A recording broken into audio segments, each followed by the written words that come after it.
यह कहानी लेखक की अपनी भावनाओं के द्वारा लिखी गई है। इस कहानी को सुनकर आप अपना मनोरंजन कर सकते हैं। इस कहानी में दर्शाए गए पात्र, उत्पादन और घटनाएं सभी काल्पनिक हैं। कहानी किसी भी व्यक्ति के भावनाओं, प्रथाओं और परंपराओं का अपमान नहीं करती है। यह कहानी पूरी तरह से काल्पनिक है। दोस्तों, सिर्फ आपसे एक ही रिक्वेस्ट है कि आप हमारी वीडियो को लाइक और सब्सक्राइब कर लिया कीजिए, क्योंकि हम इसे बहुत ही मेहनत से बनाते हैं और आप बिना लाइक और सब्सक्राइब किया ही चले जाते हैं। प्लीज प्लीज प्लीज, यह आपका प्यार होगा हमारे लिए। आप हमारे चैनल को लाइक और सब्सक्राइब जरूर कर लिया कीजिए, जिससे हमें लगेगा कि हमारी मेहनत व्यर्थ नहीं जा रही है। इस एपिसोड को समझने के लिए पीछे का एपिसोड जरूर सुनने और इसी तरह की और भी रोमांचक स्टोरी को सुनने के लिए हमारे चैनल एसएस एक्सप्लेनर को लाइक और सब्सक्राइब कर लें। अब एपिसोड में आगे। You CH-78 how dare you angry bird. Vijay Singh ji जैसे ही अपनी बात खत्म करते हैं, एक ऑफिसर खड़ा हो जाता है। मिस्टर राठौड़, एसीएफ ने सीक्रेटली ये मिशन किया है। अगर किसी पैसेंजर को कुछ हुआ तो कौन जवाब देगा? मैं शुरुआत से इसके समर्थन में नहीं था। हमें ये गलती बहुत भारी पड़ने वाली है। आप सीनियर चीफ है, आपको कोई फर्क नहीं पड़ने वाला, लेकिन हमें तो जवाब देना होगा ना। उसकी बात सुन सब सोच में पड़ जाते हैं। सबको उस ऑफिसर की बात सही लगने लगती है। उसकी बात सुन विजय सिंह जी बोल पड़ते हैं, अगर आप ऐसी बातें कर रहे हैं, इसका मतलब साफ है आपको हमारे कमांडो पर भरोसा नहीं है। एसीएफ फोर्स का मतलब ही होता है स्पेशल फोर्स। अगर एसीएफ रिस्क नहीं लेगी तो क्या फर्क रह जाएगा आर्म सोल्जर में और एसीएफ कमांडो में? और रही बात जो आपने बोला है कि मुझे कोई फर्क नहीं पड़ने वाला, तो आप ये बात भूल रहे हैं। इस मिशन में मैंने अपने दोनों बच्चों को भेजा है। अगर सबसे ज्यादा नुकसान इस मिशन में होने वाला है तो वो मुझे ही होने वाला है। इसीलिए ऐसी बेतुकी बातों से यहाँ बैठे लोगों का ब्रेन वॉश मत करिए और अपना एसीएफ ऑफिसर होने का फर्ज अदा करें। फिलहाल मैं इस मीटिंग हॉल में किसी तरह की बहस नहीं चाहता। मिशन कंप्लीट होने के बाद आप बेखौफ अपनी बात रखिएगा। मैं आपसे वादा करता हूँ कि आपको आपके सारे सवालों के जवाब मैं दूंगा। विजय सिंह जी की ऐसी कड़क आवाज जैसे ही उस मीटिंग हॉल में गूंजी, सबकी बोलती बंद हो गई और सब विजय सिंह जी की बात पर पूरी तरह समर्थक थे। वहां बैठे सब जानते थे कि विजय सिंह राठौड़ के लिए उनका बेटा आर्यन सिंह राठौड़ के अलावा वृत्तिका भी कितनी जरूरी थी। विजय सिंह राठौड़ की जान बसती है उनके दोनों बच्चों में और उन्होंने हमेशा से हर मिशन में किसी और कमांडो की जिंदगी दांव पर लगाने से पहले अपने कलेजे के टुकड़ों को हर मुसीबत के लिए तैयार किया है और उन्हें भी हमेशा हर मुसीबत से लड़ना ही सिखाया है। इसीलिए एसीएफ डिपार्टमेंट में विजय सिंह जी एक खास जगह रखते हैं। वृत्तिका रह रहकर वाणी जी को देख रही थी। उसे पहले कोई घबराहट नहीं थी, लेकिन जब से उसने वाणी जी को फ्लाइट में देखा तब से वृत्तिका को डर लगने लगा था। ऐसा शायद इसीलिए क्योंकि वृत्तिका ने पहले ही अपना बहुत कुछ खो दिया है और वो अब कुछ खोना नहीं चाहती थी। वृत्तिका अपने बालों को टाई का पोनी बना लेती है, अपना ब्लैक ब्लेजर उतार लेती है और शर्ट की स्लीव वो कोहनी तक फोल्ड कर लेती है। वृत्तिका हर आते जाते शख्स को बड़े ध्यान से नोटिस कर रही थी। वृत्तिका ने अब तक नोटिस कर लिया था कि डिफेंस मिनिस्टर का पीए और उनकी टीम के कुछ मेंबर वहां मौजूद नहीं है। इसका मतलब फ्लाइट टेक ऑफ होने से पहले ही वो यहां से निकल गए थे। वृत्तिका एक गहरी सांस लेती है। चलो, गद्दारों को तो शिकागो एयरपोर्ट पर कमांडो पकड़ चुके होंगे, अब मेरा काम है। ऐसा सोच वृत्तिका बस चुपचाप बैठ जाती है। वो अब तक इंतजार कर रही थी कोई हलचल का। बढ़ते वक्त के साथ वृत्तिका की बेचैनी भी बढ़ती जा रही थी। आर्यन, जो अब तक भी मिनिस्टर के गेटअप में था, वो अब उन नकली दाढ़ी मूंछ से परेशान हो चुका था और खींचते हुए सोच रहा था, आगे क्या जरूरत है इतनी बड़ी दाढ़ी मूंछ की? मेरी तो हालत खराब हो गई इस बुढ़ापे वाले गेटअप में। वृत्ति को बिल्कुल दया नहीं आई। मेरे जैसे मासूम को ऐसे बूढ़ा आदमी बना दिया इसने। 10 घंटे बीत चुके थे, लेकिन एयरपोर्ट पर अब भीड़ जमा हो चुकी थी। किसी को समझ नहीं आ रहा था कि मिलने वाली खबर सच है या झूठ, लेकिन फ्लाइट हाईजैक की खबर कोई मामूली बात नहीं थी, इसीलिए हलचल मच चुकी थी। उधर चिराग अपने घर के लिविंग रूम में बैठा आराम से टीवी पर सारी न्यूज देख रहा था और मुस्कुरा रहा था। चिराग कश्यप को नीचा दिखाने का अंजाम देख लिया ना। अब देखूंगा मैं कैसे वृत्तिका सबको बचाकर एसीएफ का नाम ऊंचा रखती है। आई एम सॉरी वृत्ति बेबी, लेकिन तुम मुझसे कुछ ज्यादा ही आगे उड़ने की सोच रही हो तो तुम्हारे पर तो मुझे काटने ही थे। अब आएगा मजा जब हर जगह एसीएफ की थू-थू होगी। वैसे मेरा प्लान तो था कि फ्लाइट टेक ऑफ होने से पहले ही ये खबर फैल जाती है और सारी मेहनत मिट्टी में मिल जाती, लेकिन उस रिपोर्टर ने ज्यादा ही लेट कर दिया। लेकिन कोई बात नहीं, पिक्चर देखने में तो अब भी मजा आ रहा है। एसीएफ ने मुझे 1 महीने के लिए सस्पेंड किया है ना, अब आएगा मजा जब वृत्तिका को परमानेंट ही एसीएफ से निकाल देंगे।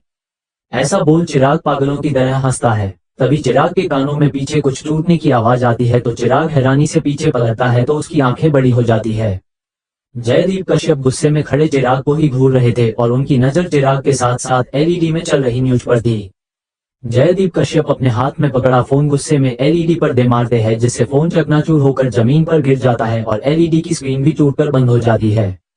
चिराग को अब बहुत डर लग रहा था क्योंकि उसके डैड ने बड़ी मेहनत से जयदीप की सजा को कम करवाया था और उसे लोअर डिपार्टमेंट में ट्रांसफर होने से बचाया था। उसके डेट की रिक्वेस्ट पर ही कमेटी ने चिराग को बस 1 महीने के लिए सस्पेंड किया था, लेकिन अब जो हरकत चिराग ने की है उसके लिए उसे धक्के मारकर एसएफ से बाहर फेंक दिया जाएगा, क्योंकि एसएफ से गद्दारी करने वालों की सजा बहुत बुरी होती है। और चिराग ने तो अंदर की इंफॉर्मेशन लीक की है, जिसकी वजह से सारे ऑफिसर्स के पसीने छूटे हुए हैं मीडिया को झेलते झेलते।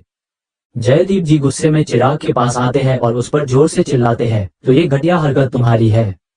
चिराग सकपका जाता है, उसे समझ नहीं आ रहा था वो क्या कहे। चिराग हकलाने लगता है, डेड वो मैं क्या चिराग, मुंह से बोलो कुछ। तुमने एक बार भी नहीं सोचा ऐसी हरकत करने से पहले एसएफ में अगर पता चल गया कि ये हरकत तुम्हारी है तो क्या होगा, कुछ सोचा है तुमने? आज मीटिंग में मैंने सबके सामने सवाल किया था कि आखिर एसएफ की इंफॉर्मेशन लीक किसने की। मुझे क्या पता था खोट तो मेरे सिक्के में निकलेगी। अब तक पूरा कश्यप परिवार नीचे हॉल में इकट्ठा हो चुका था। चिराग की दादी कल्याणी जी जयदीप जी के ऐसे गुस्से में चिराग के ऊपर चिल्लाने पर गुस्सा हो रही थी। क्या हुआ जयदीप, मेरे पोते पर इस तरह चिल्लाने की वजह जान सकती हूँ मैं? कल्याणी जी जोर से बोलती है। माँ आज आप बीच में मत पड़िए, हर बार ये गलतियां करता है और आप इसे बचा लेती है, लेकिन आज इसने हद कर दी है। एसएफ डिपार्टमेंट की सीक्रेट इन्फॉर्मेशन इसने मीडिया में लीक कर दी है, इसका अंजाम जानती भी है आप। जयदीप जी गुस्से में बोलते हैं। अब चिराग को भी गुस्सा आ जाता है। इतना भी बड़ा पहाड़ नहीं टूटा है डेड, आप जानते हैं ना मैं कुछ करने से पहले सोचता बिल्कुल भी नहीं हूँ, और वैसे भी ये पहली बार तो है नहीं कि मैंने कोई गलती की हो, सो रिलैक्स। चिराग बड़ी बेशर्मी से बोलता है। अब जयदीप जी के सब्र का बांध टूट जाता है और वो गुस्से में एक तमाचा चिराग के गाल पर जड़ देते हैं, जिससे चिराग को बिल्कुल हैरानी नहीं होती, क्योंकि उसे अपने डेड से इसी रिएक्शन की उम्मीद थी। जयदीप जी गुस्से में बोलते हैं, अगर तू मेरा बेटा ना होता तो आज एसएफ में तुम्हारा आखिरी दिन होता चिराग। ये मत भूलो बाप हूँ मैं तुम्हारा। आज तुम जहाँ खड़े हो और इतना रोब दिखा रहे हो वो मेरी वजह से, इसीलिए आगे से मेरे सामने आवाज नीची रखना। अब मैं भी देखता हूँ कि तुम एसएफ की रिसर्च टीम से कैसे बचते हो। इस बार मैं तुम्हें बचाने की कोई कोशिश नहीं करूंगा। जयदीप जी की बात सुन कल्याणी जी बोल पड़ती है, ये तुम क्या बोल रहे हो जयदीप, उसने गलती की है लेकिन है तो तुम्हारा ही बेटा ना, अगर तुमने ऐसा किया तो। माँ जब इसे अपने किए पर जरा भी शर्म नहीं है तो मेरा कुछ भी करने का कोई मतलब नहीं बनता। ऐसा बोल जयदीप जी गुस्से में वहां से चले जाते हैं। उनके जाने के बाद चिराग गुस्से में वहां टेबल पर रखा सामना बिखेर देता है और जोर से चिल्लाता है। कल्याणी जी को अपने पोते की हालत देख बहुत बुरा लग रहा था। वो चिराग के पास आती है और उसे प्यार से समझाती है, चिराग बेटा अपने पापा से माफी मांग ले। चिराग गुस्से में बोलता है, नहीं दादी मैं कोई माफी नहीं मांगने वाला। डेड हर बात पर मुझ पर हाथ नहीं उठा सकते, मुझे गुस्सा आ गया था तो हो गई गलती। कल्याणी जी प्यार से समझाते हुए बोलती है, यही तो मैं तुमसे कह रही हूँ चिराग, तुम्हें गुस्सा आ गया था। ठंडे दिमाग से सोचो जरा, अगर तुमने गुस्से में अपना ओहदा गंवा दिया तो तुम्हारे पास क्या बच जाएगा। एक बार माफी मांगने से तुम छोटे नहीं हो जाओगे चिराग बेटा। कल्याणी जी की बात सुनते ही चिराग के दिमाग में वृत्तिका का ख्याल आता है और वो सोच में पड़ जाता है, अगर मैं एसएफ से निकाल दिया गया तो मैं कैसे वृत्तिका को हासिल कर सकूंगा। मेरे लिए तो उसे देखना भी मुश्किल हो जाएगा। नहीं नहीं ऐसा नहीं हो सकता, दादी बिल्कुल ठीक कह रही है, वृत्तिका को तो मैं ऐसे जाने नहीं दे सकता। चिराग अपना सर उठाकर कल्याणी जी की तरफ देखता है, आप ठीक कह रही है दादी, मैं डेड से माफी मांग लूंगा। ऐसा बोलते ही कल्याणी जी के चेहरे पर मुस्कान आ जाती है। अभय सिंह जी मुंबई एयरपोर्ट पर एसएफ ऑफिसर्स के साथ थे। सब एयरपोर्ट में अंदर ऑफिस में बैठे हुए थे और वहां का माहौल बहुत गर्म था। मिस्टर राठौर, हम जानते हैं एसएफ ने सबकी सेफ्टी के लिए ही ये मिशन किया है, लेकिन एक बार तो एयरलाइंस टीम को इन्फॉर्म करना चाहिए था, अगर हमारे पैसेंजर्स को कुछ हो गया तो। विजय सिंह राठौर पूरे आत्मविश्वास के साथ बोलते हैं, आपके किसी भी पैसेंजर को कुछ नहीं होगा और जो एसएफ ने किया वो बहुत ज्यादा जरूरी था। तभी अभय सिंह जी कुछ बोलने को हुए कि एक कमांडो दौड़ते हुए अंदर आता है और विजय सिंह जी सामने सर झुकाए खड़ा होता है। चीफ, डिफेंस मिनिस्टर का जेट लैंड कर रहा है। इसके बाद वो कमांडो वहां से चला जाता है। ये सुनकर वहां बैठे हर शख्स हैरानी से विजय सिंह जी को देख रहे थे, क्योंकि अब तक किसी को ये खबर नहीं थी कि उस फ्लाइट में डिफेंस मिनिस्टर नहीं है और ये सारा हंगामा डिफेंस मिनिस्टर के लिए ही हो रहा था। डिफेंस मिनिस्टर के गद्दार स्टाफ को पहले ही शिकागो एयरपोर्ट पर दबोच लिया गया था और उन्हें इंडिया लाया जा रहा था। इसका मतलब डिफेंस मिनिस्टर सेफ है, एयरलाइन हेड हैरान होते हुए कहता है। विजय सिंह जी उनकी बात का कोई जवाब नहीं देते हैं, बाकी ऑफिसर्स की तरफ देखते हैं। एसएफ ने अगर कोई मिशन किया है तो सोच समझ कर ही किया होगा। आप सब कुछ वक्त शांत रहिए, अगर हम ही यहाँ आपस में लड़ते रहे तो ये तो हाईजेकर्स के लिए फायदे का काम हो जाएगा। इसलिए जब तक ये मैटर शांत नहीं हो जाता प्लीज सब अपनी अपनी ड्यूटी कीजिए। इतना बोलकर विजय सिंह जी अभय सिंह जी के साथ उस मीटिंग रूम से बाहर निकल जाते हैं। उधर विधान पागल हुए जा रहा था, ये सोच सोच कर ही कि उसकी माँ और उसका प्यार एक साथ खतरे में है और वो इस वक्त कुछ नहीं कर सकता। विधान गुस्से में चिल्लाता है, how dare you angry bird, तुम्हें कोई हक नहीं है खुद को हर बार इस तरह हर मुसीबत में डालने का। तुम मेरी जान हो और इस तरह हमेशा तुम्हें मैं जिंदगी मौत के बीच झूलने नहीं दे सकता। अब मैं तुम्हारी जिंदगी में हूँ और मेरे लिए तुम और मेरी मॉम सबसे नायाब हो। अगर तुम्हें या मॉम को कुछ भी हुआ तो तबाही मचा दूंगा मैं। विधान की ये बातें सुन उसके पास खड़ा अजीब भी डर से सिहर उठा। विधान फिर किसी को कॉल करता है और फोन कान से लगा लेता है। उधर से बस एक आवाज आती है, बॉस हम पूरी कोशिश कर रहे हैं लेकिन फ्लाइट जब तक लैंड नहीं हो जाती हम भी कुछ नहीं कर सकते। हमें पता लगने से पहले ही फ्लाइट टेक ऑफ हो चुकी थी, इसीलिए हमारे गार्ड्स भी अंदर नहीं जा पाए। विधान ने जैसे ही ये सुना उसकी आंखें लाल हो गई और उसने गुस्से में फोन जमीन से दे मारा जिससे फोन चकनाचूर हो गया। CH-79 द बोझ लो इस मेमने को। विजय सिंह जी उनकी बात का कोई जवाब नहीं देते हैं, बाकी ऑफिसर्स की तरफ देखते हैं। एसीएफ ने अगर कोई मिशन किया है तो सोच समझ कर ही किया होगा। आप सब कुछ वक्त शांत रहिए। अगर हम ही यहाँ आपस में लड़ते रहे तो ये तो हाईजैकर्स के लिए फायदे का काम हो जाएगा। इसीलिए जब तक ये मैटर शांत नहीं हो जाता प्लीज सब अपनी अपनी ड्यूटी कीजिए। इतना बोलकर विजय सिंह जी अभय सिंह जी के साथ उस मीटिंग रूम से बाहर निकल जाते हैं। उधर विधान पागल हुए जा रहा था, ये सोच सोच कर ही कि उसकी माँ और उसका प्यार एक साथ खतरे में है और वो इस वक्त कुछ नहीं कर सकता। विधान गुस्से में चिल्लाता है, हाउ डेयर यू वृति, तुम्हें कोई हक नहीं है खुद को इस तरह हर मुसीबत में डालने का। तुम मेरी जान हो और इस तरह हमेशा तुम्हें मैं जिंदगी मौत के बीच झूलने नहीं दे सकता। अब मैं तुम्हारी जिंदगी में हूँ और मेरे लिए तुम और मेरी मॉम सबसे नायाब हो। अगर तुम्हें या मॉम को कुछ भी हुआ तो तबाही मचा दूंगा मैं। विधान की ये बातें सुन उसके पास खड़ा अजीब भी डर से सिहर उठा। विधान फिर किसी को कॉल करता है और फोन कान से लगा लेता है। उधर से बस एक आवाज आती है, बॉस हम पूरी कोशिश कर रहे हैं लेकिन फ्लाइट जब तक लैंड नहीं हो जाती हम भी कुछ नहीं कर सकते। हमें पता लगने से पहले ही फ्लाइट टेक ऑफ हो चुकी थी, इसीलिए हमारे गार्ड्स भी अंदर नहीं जा पाए। विधान ने जैसे ही ये सुना उसकी आंखें लाल हो गई और उसने गुस्से में फोन जमीन से दे मारा जिससे फोन चकनाचूर हो गया। फ्लाइट अब मुंबई से महज 4 घंटों की दूरी पर थी। इसी के साथ वृत्तिका की बेचैनी बढ़ गई थी। उसने एक पल के लिए भी अपनी आंखें आराम के लिए बंद नहीं करी थी। वृत्तिका को अब वाणी जी की भी बहुत फिक्र हो रही थी। उसे समझ नहीं आ रहा था अगर वो उनके सामने आ गई तो कैसे रिएक्ट करे। कुछ देर बाद ही वृत्तिका को एक फ्लाइट अटेंडेंट बार बार इधर से उधर जाती दिखाई दे रही थी और ये बात वृत्तिका को बहुत अजीब लग रही थी। वृत्तिका अपनी सीट से धीमे से खड़ी होती है और उस तरफ जाती है जहां वो फ्लाइट अटेंडेंट जा रही थी। वृत्तिका उसके पीछे ही थी तब फ्लाइट अटेंडेंट वॉशरूम के बाहर खड़ी होती है और इकोनॉमी पैसेंजर्स को देख रही थी। वृत्तिका उसके कंधे पर हाथ रखती है तो वो एकदम से पीछे मुड़ती है। मैम आपको कुछ चाहिए? वो अटेंडेंट अपनी घबराहट छुपाते हुए कहती है। नहीं, लेकिन आप मुझे कुछ परेशान लग रही थी, कुछ बात है क्या? वृत्तिका उसे गौर से देखती है तो सच में वो अटेंडेंट घबराई हुई थी। मैम मैं आपको परेशान नहीं करना चाहती और वैसे भी ऐसा कुछ नहीं है, वो बोलती है। मुझे कोई परेशानी नहीं है, आप बताइए क्या हुआ? वृत्तिका कहती है। वो एक्चुअली मैम एक पैसेंजर का बिहेवियर मुझे बहुत अजीब लग रहा है। वो काफी देर से वॉशरूम के इधर उधर चक्कर काट रहा है, वो अटेंडेंट बोलती है। वृत्तिका उसकी बात सुन थोड़ी चौकन्नी हो जाती है। क्या आप बता सकती है आप किसकी बात कर रही है? वृत्तिका इकोनॉमी क्लास के पैसेंजर की तरफ देखते हुए बोलती है। मैम वो लास्ट की सीट पर एक सर बैठे हैं रेड कैप में, वो अटेंडेंट वृत्तिका को बिना इशारा करे बताती है। आप घबराइए मत मैम, अगर कुछ प्रॉब्लम हुई तो मैं सीनियर स्टाफ को बता दूंगी, आप अपनी सीट पर बैठ जाइए, वो वृत्तिका की तरफ देख कहती है। वृत्तिका उसे कोई जवाब नहीं देती और चुपचाप बिजनेस क्लास की तरफ चली जाती है। महज 10 मिनट बाद उसे लगा कि इकोनॉमी क्लास में कोई हलचल हुई है। वृत्तिका को हल्का हल्का शोर सुनाई दे रहा था लेकिन वो अभी सीट से उठकर कोई काम बिगाड़ना नहीं चाहती थी।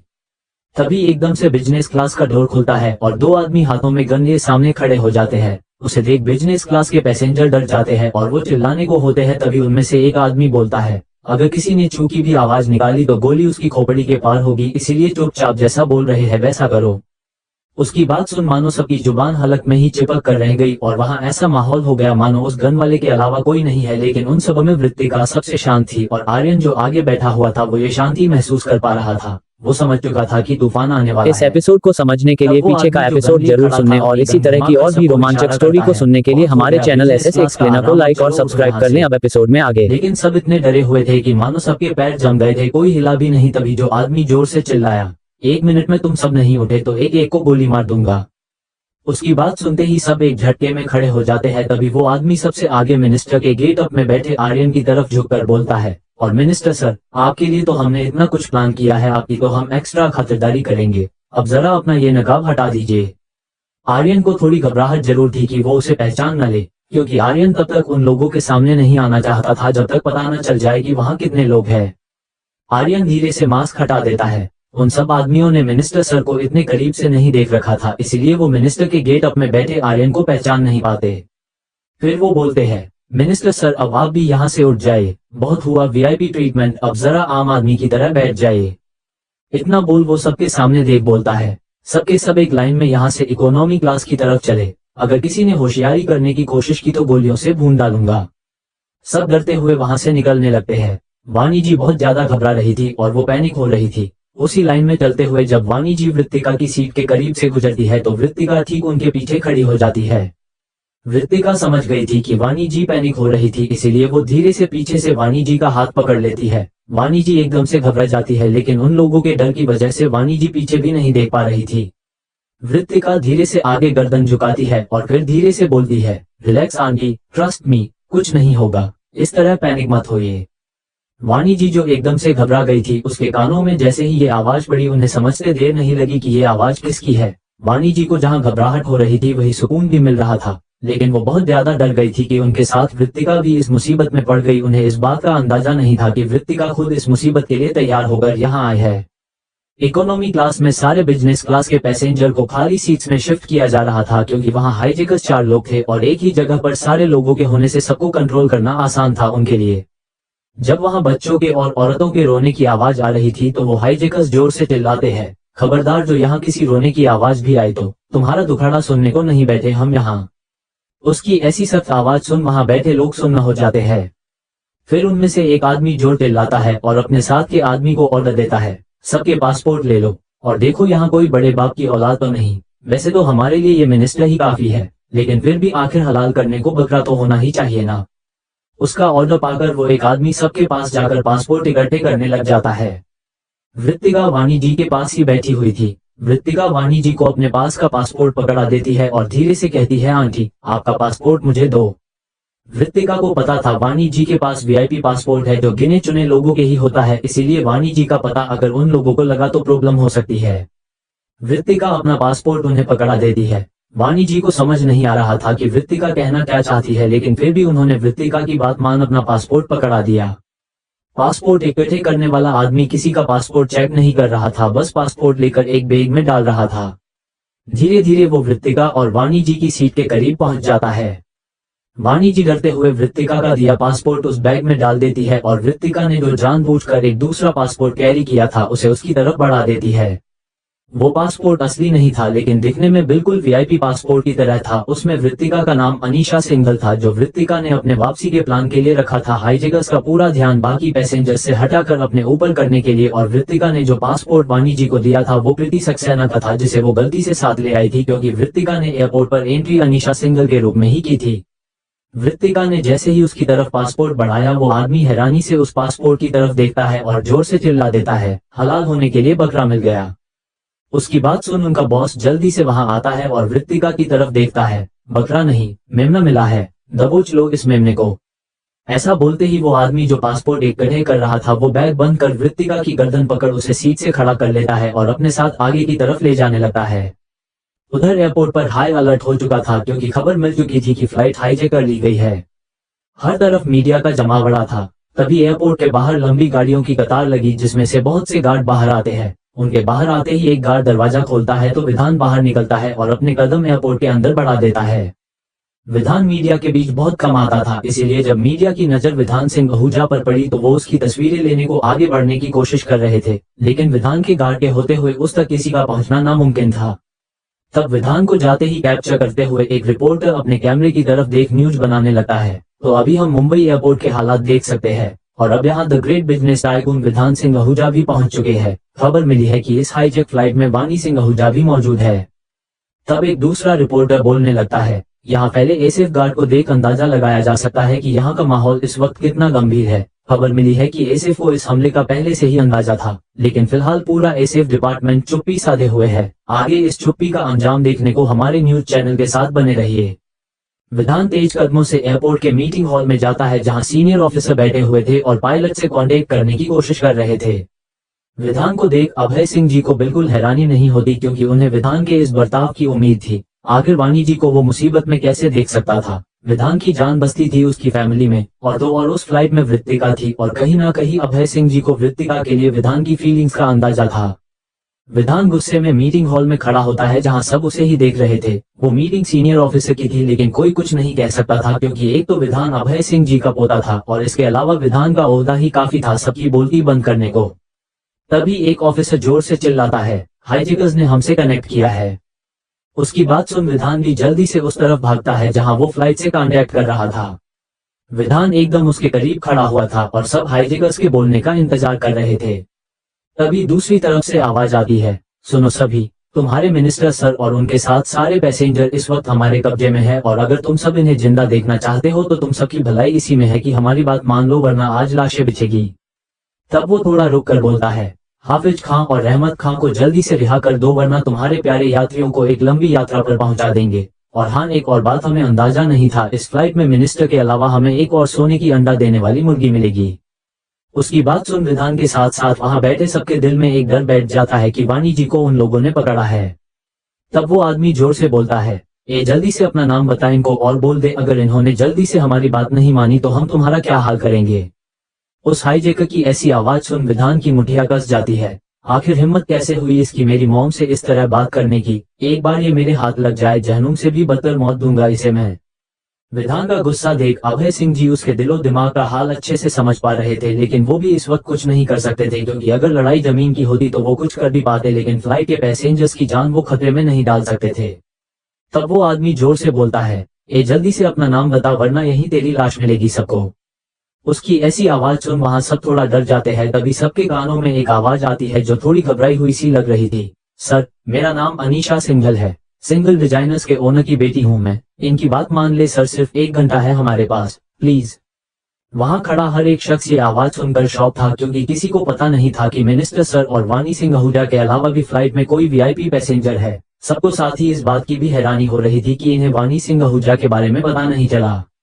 जैसे ही ये आवाज विधान के कानों में पड़ी उसका दिल जोर से धड़कता है। उसे वृत्तिका की आवाज इतने वक्त बाद सुनाई दी जिससे उसके अंदर हलचल मच जाती है। साथ ही उसे उस आदमी पर गुस्सा भी आ रहा था जिसने उसकी एंग्री बर्ड से इस तरह की बदतमीजी की थी। आवाज सुन विधान की मुठिया कस जाती है। आखिर हिम्मत कैसे हुई इसकी मेरी मॉम से इस तरह बात करने की, एक बार ये मेरे हाथ लग जाए जहन्नुम से भी बदतर मौत दूंगा इसे मैं। विधान का गुस्सा देख अभय सिंह जी उसके दिलो दिमाग का हाल अच्छे से समझ पा रहे थे लेकिन वो भी इस वक्त कुछ नहीं कर सकते थे क्योंकि अगर लड़ाई जमीन की होती तो वो कुछ कर भी पाते लेकिन फ्लाइट के पैसेंजर्स की जान वो खतरे में नहीं डाल सकते थे। तब वो आदमी जोर से बोलता है, ए जल्दी से अपना नाम बता वरना यही तेरी लाश मिलेगी सबको।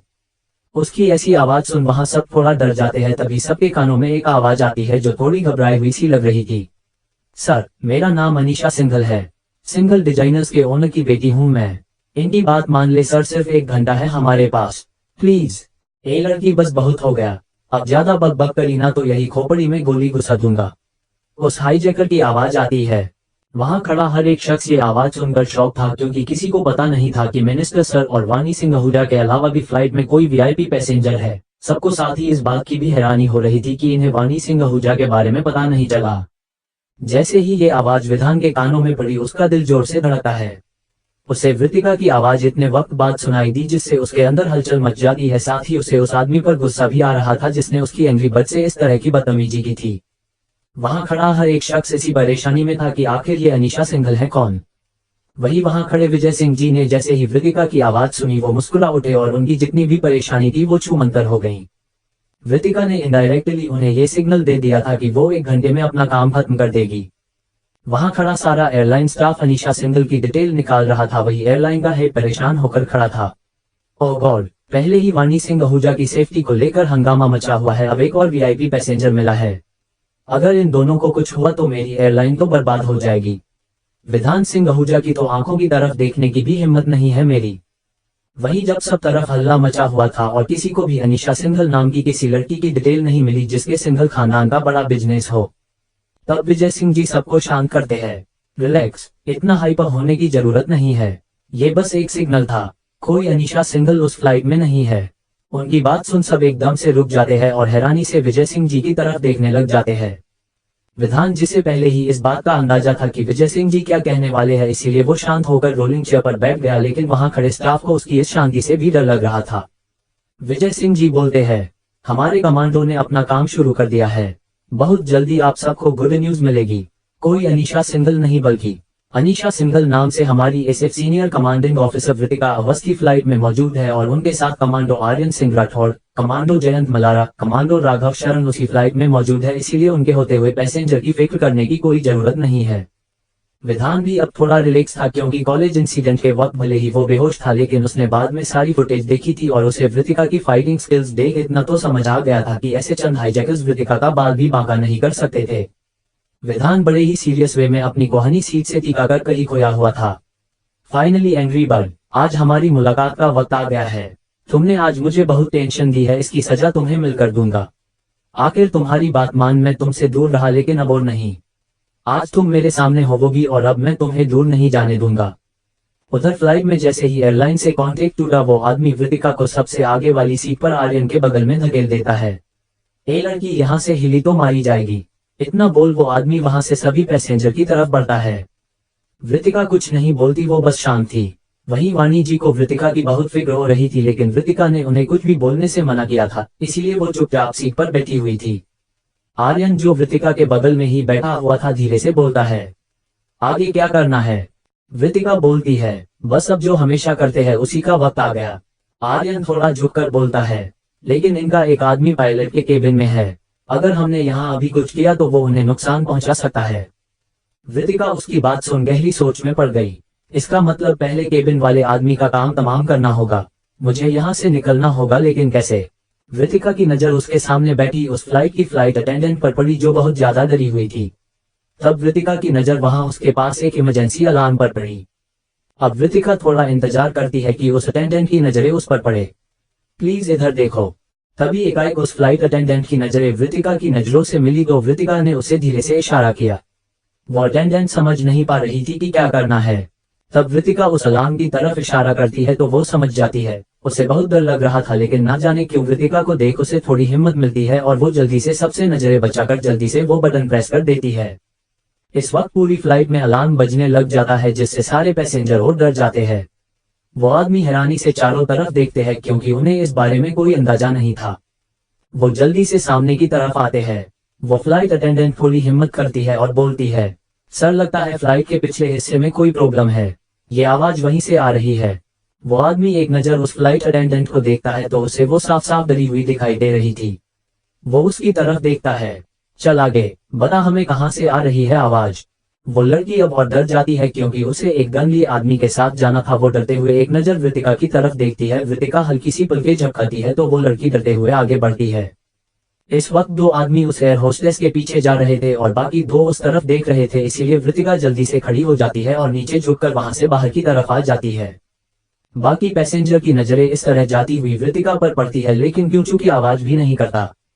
वृतिका जल्दी से पायलट के केबिन से थोड़ा दूर खड़ी हो जाती है लेकिन उसे समझ नहीं आ रहा था क्या करे। अगर मैं केबिन के सामने जाऊंगी तो वहां बाहर लगे कैमरे से वो आदमी मुझे देख लेगा, फिर कहीं पायलट को नुकसान ना पहुंचा दे। पहले मेरी गन, वो तो बिजनेस क्लास की सीट के पास ही छुपाई हुई है, मैंने पहले वो ले लेती हूँ। ऐसा बोल वृतिका दबे पांव दूसरी तरफ बढ़ती है। वहीं उन लोगों को वहां कुछ नहीं मिलता तो वो वापस आते हैं। फ्लाइट अटेंडेंट डरती हुई वृतिका की सीट की तरफ देखती है तो उसे वहां दिखाई नहीं देती, इसीलिए वो और डर जाती है। तब उनमें से एक आदमी की नजरें उस खाली सीट पर पड़ती है तो वो गुस्से में चिल्लाता है, यहाँ वो बड़े बाप की औलाद बैठी थी ना, सफेद शर्ट वाली लड़की, कहाँ गई वो? बाकी के दोनों लोग आपस में मुंह देखने लगे। पता नहीं, अभी तो यही थी। दोनों के दोनों निकम्मे में हो। ए सलीम जा जाकर देख। उनका बॉस रेड कैप वाले आदमी की तरफ इशारा कर कहता है, अभी पकड़ कर लाता हूँ। वो मेमनी बहुत फुदक रही है, उसके पैरों में गोली मारूंगा सीधे। ऐसा बोल वो आदमी जल्दी से वहां से जाने लगता है। वाणी जी उनकी बात सुन बहुत ज्यादा डर जाती है। एक बार तो उनका मन किया उठकर वृतिका के पास जाए लेकिन उन्होंने कुछ देर शांत बैठना सही समझा। वो रेड कैप वाला आदमी दबे पांव फ्लाइट के आगे के हिस्से में चेक करने लगा, तभी उसे एक हल्की सी आवाज आई तो उसके कदम उस तरफ बढ़ गए। उधर उन लोगों का बॉस फिर से इंडियन आर्मी से कांटेक्ट करता है, तुम लोगों को मेरी बात समझ नहीं आई, अब तक भी उन्हें रिहा क्यों नहीं किया गया? तुम एक दो लोगों की लाशें देखना चाहो तो तुम्हारी ये तमन्ना मैं पूरी कर देता हूँ। तब चीफ विजय सिंह जी बोलते हैं, हम तुम्हारी मांगे मानने को तैयार है लेकिन किसी को कुछ मत करना, हमें बस थोड़ा वक्त दो। और वक्त नहीं है हमारे पास। आगे अगले 20 मिनट के अंदर तुमने उन्हें रिहा नहीं किया तो जो अंजाम होगा उसके जिम्मेदार तुम सब होवोगे। उधर सब परेशान हो जाते हैं। क्योंकि ये आदमी संगी लगते थे। अब थोड़ी फिक्र विजय सिंह जी को भी हो रही थी। वही विधान शांति बनाए हुए था, उसके दिमाग में इस वक्त क्या चल रहा था उसे कोई नहीं समझ सकता था। जैसे ही बाहर मीडिया में खबर पहुंची को तहलका मच गया। एक रिपोर्टर जल्दी से बोलता है, अभी अभी खबर मिली है कि हाईजैकर्स ने इंडियन गवर्नमेंट को 20 मिनट का वक्त दिया है। वहीं एसएफ चीफ विजय सिंह राठौर ने खुद कबूल किया है कि वो उनकी मांग मानने को तैयार है और वो खुद इंडियन गवर्नमेंट से इस बारे में बात कर रहे हैं। क्या सच में ऐसे संघी टेररिस्ट को आजाद कर दिया जाएगा? तभी एक दूसरा रिपोर्टर बोल पड़ता है, जिन टेररिस्ट को छुड़ाने के लिए जो फ्लाइट हाईजैक की जा रही है, माना जा रहा है उसमें एसएफ कमांडो मौजूद है, लेकिन अभी इसकी कोई पुख्ता जानकारी सामने नहीं आई है। अगर सच में एसएफ कमांडो मौजूद है तो आखिर क्यों इंडियन गवर्नमेंट उनके आगे घुटने टेकने को तैयार है? आगे की खबर जानने के लिए नेशनल न्यूज के साथ बने रहिए। पूरी मीडिया इसी तरह के सवालों से घिरी हुई थी, लेकिन जवाब किसी के पास नहीं था। सब बस सवालिया नजरों से एयरपोर्ट के टीम मेंबर्स की तरफ देख रहे थे, लेकिन बिना ऑर्डर के मीडिया को कोई भी जानकारी देने के लिए उन्हें सख्त पाबंद किया गया था। चैरिटी वन खिलौनों से खेलने की उम्र नहीं है वृतिका अवस्थी की। उधर उन लोगों का बॉस फिर से इंडियन आर्मी से कांटेक्ट करता है। तुम लोगों को मेरी बात समझ नहीं आई, अब तक भी उन्हें रिहा क्यों नहीं किया गया? तुम एक दो लोगों की लाशें देखना चाहो तो तुम्हारी ये तमन्ना मैं पूरी कर देता हूँ। तब चीफ विजय सिंह जी बोलते हैं, हम तुम्हारी मांगे मानने को तैयार है, लेकिन किसी को कुछ मत करना, हमें बस थोड़ा वक्त दो। और वक्त नहीं है हमारे पास। आगे अगले 20 मिनट के अंदर तुमने उन्हें रिहा नहीं किया तो जो अंजाम होगा उसके जिम्मेदार तुम सब होवोगे। उधर सब परेशान हो जाते हैं, क्योंकि ये आदमी संगी लगते। अब थोड़ी फिक्र विजय सिंह जी को भी हो रही थी। वही विधान शांति बनाए हुए था, उसके दिमाग में इस वक्त क्या चल रहा था उसे कोई नहीं समझ सकता था। जैसे ही बाहर मीडिया में खबर पहुंची को तहलका मच गया। एक रिपोर्टर जल्दी से बोलता है, अभी अभी खबर मिली है कि हाईजैकर्स ने इंडियन गवर्नमेंट को 20 मिनट का वक्त दिया है। वहीं एसएफ चीफ विजय सिंह राठौर ने खुद कबूल किया है कि वो उनकी मांग मानने को तैयार है और वो खुद इंडियन गवर्नमेंट से इस बारे में बात कर रहे हैं। क्या सच में ऐसे संघी टेररिस्ट को आजाद कर दिया जाएगा? तभी एक दूसरा रिपोर्टर बोल पड़ता है, जिन टेररिस्ट को छुड़ाने के लिए जो फ्लाइट हाईजैक की जा रही है, माना जा रहा है उसमें एसएफ कमांडो मौजूद है, लेकिन अभी इसकी कोई पुख्ता जानकारी सामने नहीं आई है। अगर सच में एसएफ कमांडो मौजूद है तो आखिर क्यों इंडियन गवर्नमेंट उनके आगे घुटने टेकने को तैयार है? आगे की खबर जानने के लिए नेशनल न्यूज के साथ बने रहिए।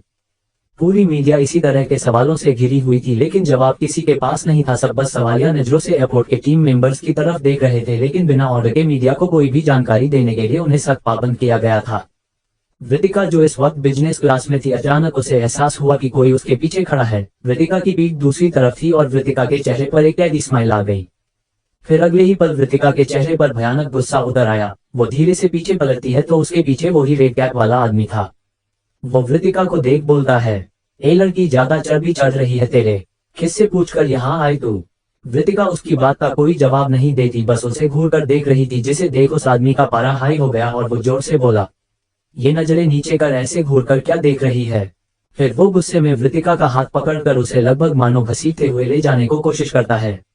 दरवाजे पर आते आते अचानक वो रुक जाता है और पीछे पलटता है।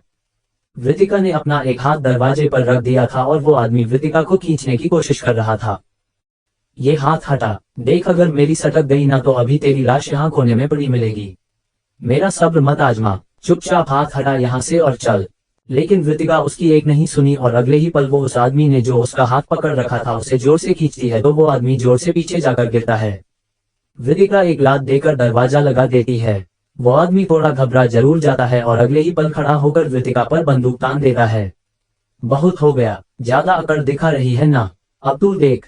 वृतिका एक पल उसकी गन को देख मुस्कुराती है, जिसे वो आदमी समझ नहीं पाता, लेकिन अगले ही पल वृतिका एक झटके में उसका हाथ घुमाकर मरोड़ देती है और गन नीचे गिरती है, जिसे वृतिका कैच कर निशाना उसकी तरफ कर देती है। वो आदमी समझ ही नहीं पाया चंद सेकंडों में पासा कैसे पलटा। ये तू क्या कर रही है? देखिए, बच्चों के खेलने की चीज नहीं है, इसे मुझे दे, मैं तुझे माफ कर दूंगा और तेरी जान बख्श दूंगा। वो आदमी थोड़ा डरते हुए बोलता है। वृतिका एक नजर उसे देखती है और फिर गौर से उस गन को देखती है। ओह, लेकिन मुझे तो ये बच्चों के खेलने की चीज ही लगती है। वृतिका उस गन को आराम से देखने लग जाती है।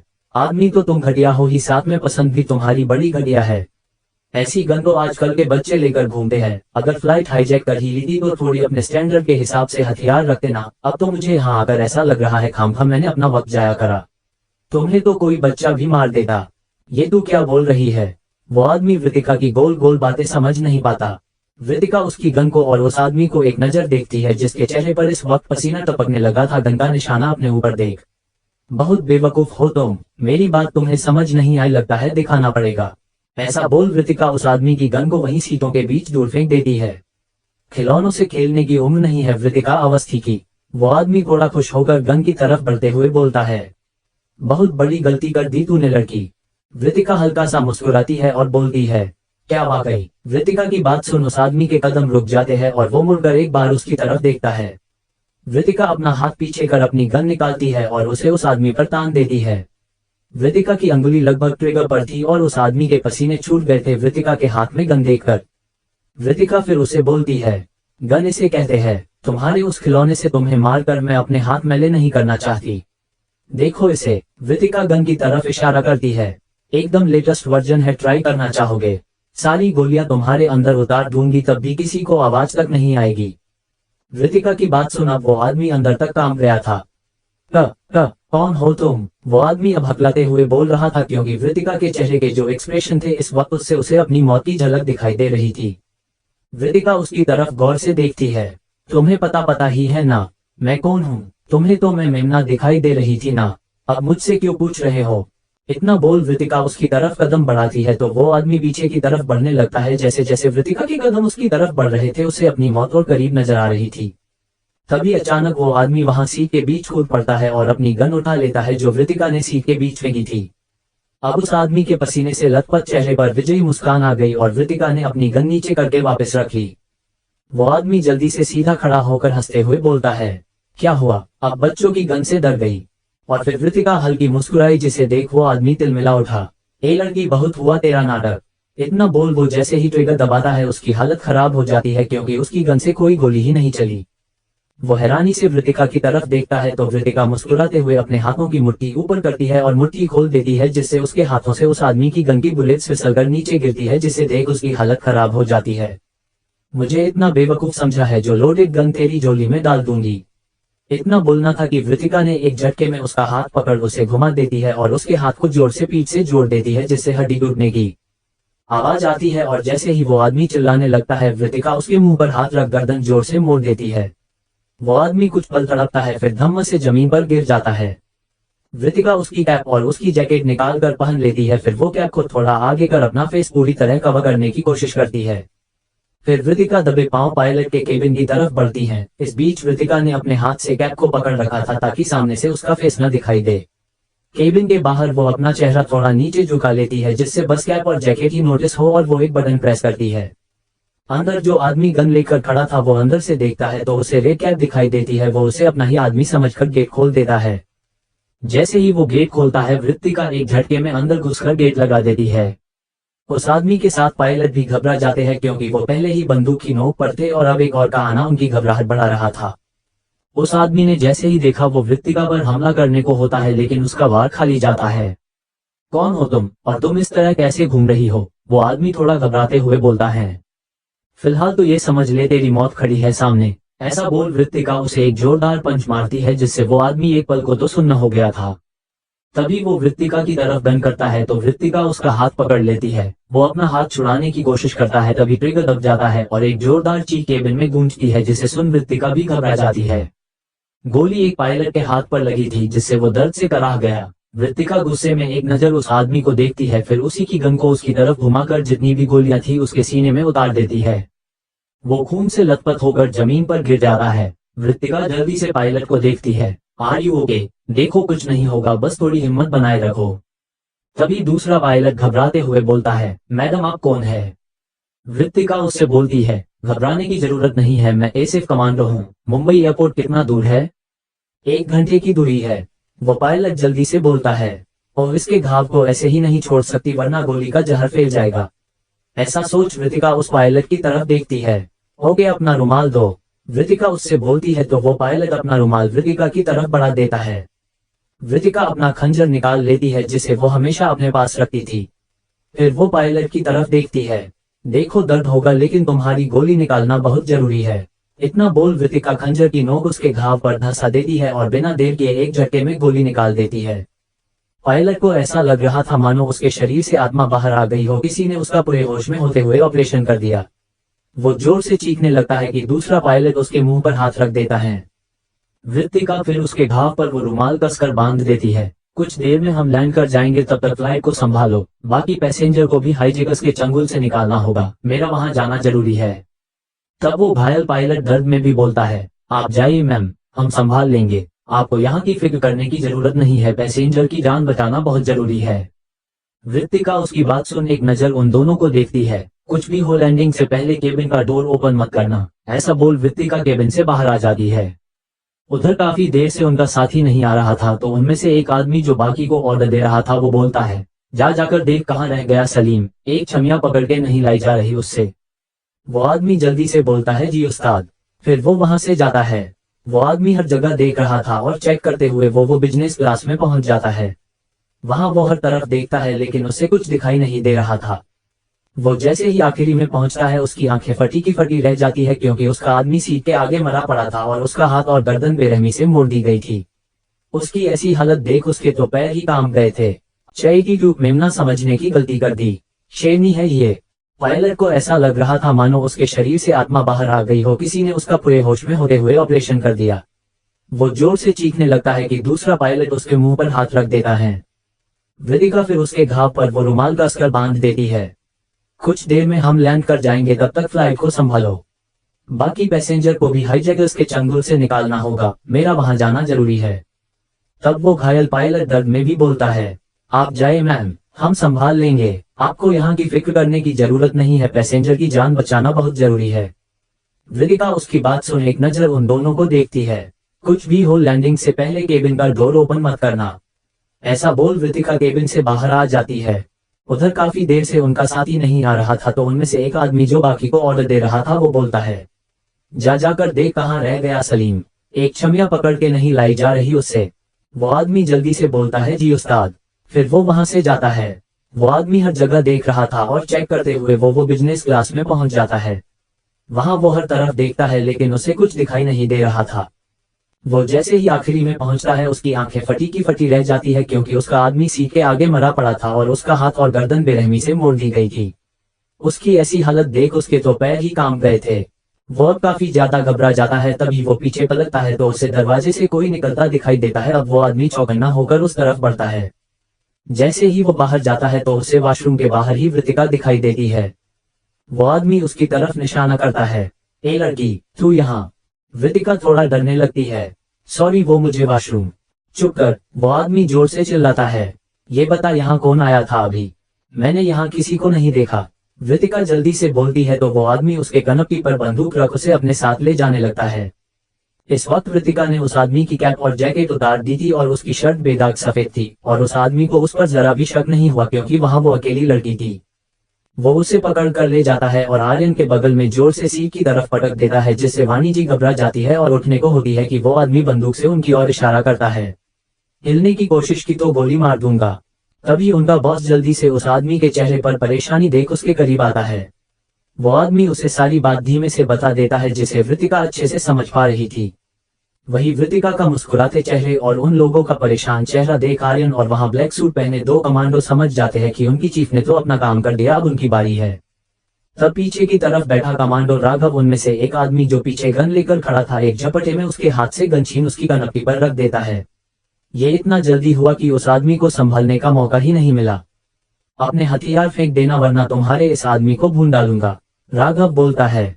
उनका बॉस बोलता है, ये क्या हरकत है? ज्यादा होशियारी दिखाने की कोशिश मत करना वरना यहाँ बैठे एक एक को मार डालूंगा। वो आदमी जोर से बोलता है, कौन हो तुम? राघव टेढ़ी स्माइल करते हुए कहता है, एसएफ का नाम सुना है कभी? Special force commando. उसकी बात सुन वो लोग खड़े खड़े काम उठे। ये क्या मजाक है? देखो अपनी मजाक बंद करो और बंदूक नीचे कर दो। यहाँ एसएफ के कमांडो कैसे आ सकते हैं? हमें बेवकूफ बनाने की कोशिश मत करो। उनका बॉस जो आगे की तरफ खड़ा था और राघव की इस हरकत पर हैरान रह जाता है, वो उसे बातों में उलझाने की कोशिश कर रहा था और अपने पास खड़े आदमी की तरफ इशारा करता है, जिसके पास आर्यन मिनिस्टर के गेटअप लिए बैठा था। वो आदमी अपने बॉस का इशारा पाकर जल्दी से बगल में बैठे आर्यन को पकड़कर उसकी कनपटी पर गन रख देता है। अगर तुमने बंदूक नीचे नहीं करी तो तुम्हारे मिनिस्टर को गोलियों से भून डालूंगा। वहीं आर्यन सकपका जाता है और मन ही मन सोचता है, अरे मैं क्या बाजा लग रहा हूँ इनको कि जब चाहे बजाकर निकल जाएंगे। वृत्ति कुछ कर वरना तेरा मासूम दोस्त शहीद हो जाएगा। आर्यन उम्मीद भरी नजरों से वृतिका की तरफ देखता है। वृतिका हल्का सा मुस्कुरा देती है। तभी आर्यन के पास बैठा जयंत उस आदमी के पांव पर जोर से मारता है तो वो थोड़ा झुकता है और जयंत उसके हाथ से गन छीन लेता है। आर्यन को उसकी पकड़ से छुटकारा मिलकर राहत की सांस आती है। तभी उन लोगों का बॉस ना जाने कहां से एक चाकू निकालता है और आर्यन पर जोर से वार करता है। इसे देख वृतिका जो अब तक शांत थी उसके चेहरे के एक्सप्रेशन एकदम से बदल जाते हैं और वो एक झटके में खड़ी हो जाती है और आर्यन की तरफ बढ़ रहे चाकू को अपने हाथ से पकड़ लेती है। आर्यन की आंखें डर से बंद थी। वही वृतिका की हथेली से खून बह रहा था, जिसे देख वाणी जी घबरा जाती है और सीट से खड़ी होकर आगे की तरफ बढ़ती है। वहीं वृतिका ने उस आदमी का चाकू पकड़ा हुआ हाथ जोर से मरोड़ दिया और गुस्से में उसके एक लात मारती है। हाउ डेयर यू, वृतिका गुस्से में चिल्लाती है। उसकी आवाज से हाईजैकर्स तो क्या पैसेंजर्स भी काम गए थे। वो आदमी थोड़ा आगे जाकर गिरने लगता है। तभी वाणी जी जो वृतिका की तरफ बढ़ रही थी वो आदमी वाणी जी की गर्दन पर चाकू रख देता है। अगर एक कदम भी आगे बढ़ाया तो इस औरत का गला काट दूंगा। बहुत हुआ तुम सबकी हीरोगिरी दिखाने का वक्त। अगर अब किसी ने कोई भी चालाकी की तो जान से मार डालूंगा। वृतिका वाणी जी की गर्दन पर चाकू देख डर जाती है और एक जगह खड़ी हो जाती है। वृतिका का दिमाग उलझ जाता है। ओह नो, आंटी को मैं कुछ नहीं होने दे सकती। क्या करूं? वृतिका को समझ नहीं आ रहा था कि क्या करे। वो खुद को बेबस महसूस कर रही थी। तभी वो आर्यन की तरफ देखती है। आर्यन उसका इशारा समझ जाता है। आर्यन जल्दी से उस बॉस की तरफ बढ़ता है। देखो, उसे छोड़ दो और उसे पकड़कर तुम्हें वैसे भी कुछ फायदा नहीं होगा। इंडियन गवर्नमेंट मेरी किडनैपिंग में तुम्हारी मांगे पूरी कर सकती है, एक आम आदमी की किडनैपिंग पर नहीं। उस लेडी को छोड़ दो, मैं खुद तुम्हारा साथ दूंगा बदले में। आर्यन थोड़ा भारी आवाज में बोलता है। ए मिनिस्टर, इन लोगों ने मेरे आदमी को मारा है। अब अगर इन्होंने कुछ भी होशियारी करने की कोशिश की तो। ऐसा बोल वो आदमी वाणी जी को छोड़ आर्यन की तरफ चाकू बढ़ाता है। वाणी जी एकदम से लड़खड़ा कर गिर जाती है, जिससे उनके पैर में दर्द उठता है। वृतिका जल्दी से वाणी जी को उठाकर अपनी तरफ खींच लेती है और वही सीट पर बिठा देती है। वो आदमी आर्यन पर अब चाकू कसता है। अब अगर किसी ने भी हीरोगिरी दिखाई तो इस मिनिस्टर के। तभी वृतिका जोर से बोलती है, कौन मिनिस्टर? एक बार चेक तो कर लो, तुमने आखिर पकड़ किसे रखा है? तब वो आदमी हंसते हुए बोलता है, क्या तुम अपने मुल्क के मंत्रियों को नहीं पहचानती? सच में तुम एक मिमियाने वाली मेमने की तरह ही हो। मुझे तो समझ नहीं आ रहा ऐसी नाजुक कली यहाँ हमसे लड़ने के लिए क्यों खड़ी है। उसकी बात सुन वहां खड़े जयंत और राघव हंसने लग जाते हैं। तब राघव हंसते हुए कहता है, पहले एक बार देख तो लो, जिसे तुमने पकड़ा है वो आखिर है कौन? राघव की बात सुन वो आदमी हंसना भूल थोड़ा हैरान हो जाता है। तभी आर्यन उसके पेट पर अपनी गोहनी से मारता है और एक झटके में चाकू उससे छीन उससे दूर हो जाता है। सब हैरान थे कि एक बूढ़े इंसान में इतनी फुर्ती कहां से आ गई। सब हैरानी से कभी आर्यन की तरफ तो कभी उस हाईजैकर की तरफ देखते हैं। आर्यन फिर अपनी नकली दाढ़ी मूंछ उतारता है तो सब हैरान रह जाते हैं और वहां खड़े तीनों लोगों को तो मानो सांप सूंघ गया। जिसके बलबूते पर वो अपना काम निकलवाना चाहते थे वो शख्स कब का उनके चंगुल से निकल चुका था। वृत्तिका फिर एक झटके में अपनी गन निकालकर निशाना उसकी तरफ कर देती है तो वो आदमी से कपा जाता है। कका, कौन हो तुम? धोखा दिया है हमें, मैं किसी को छोड़ूंगा नहीं। हो कौन तुम सब? वृत्तिका कुछ बोलती उससे पहले ही आर्यन बोल पड़ा, मेमना समझने की गलती कर दी तुमने। शेरनी है ये। उसकी बात सुन वो आदमी अंदर तक हिल चुका था। मतलब तुम सब कौन हो? इसका मतलब तुम्हें पहले से पता था सब कुछ। अब उस हाईजैकर का दिमाग दौड़ता है तो वो हैरान रह जाता है। वहां बैठे सारे पैसेंजर हैरानी से वृत्तिका को देख रहे थे, जिसकी आंखों में खून उतरा हुआ था और उसकी हथेली खून से रंगी हुई थी, जिसमें गन बहुत ही खतरनाक लग रही थी। तभी वो बॉस एक कदम आगे बढ़ाने लगता है कि वृत्तिका एक ही झटके में बिना टाइम लगाए 2-3 गोलियां एक साथ मार देती है। सारे पैसेंजर डर से अपनी आंखें बंद कर लेते हैं, लेकिन वहां बंदूक चलने की कोई आवाज नहीं थी। बस वो आदमी ढेर हो चुका था और सब डरते हुए अपनी आंखें खोलते हैं तो उनके सामने अब वो आदमी खून से लथपथ बेजान पड़ा हुआ था। किसी की हिम्मत नहीं हो रही थी कि कोई चूं की भी आवाज निकाले।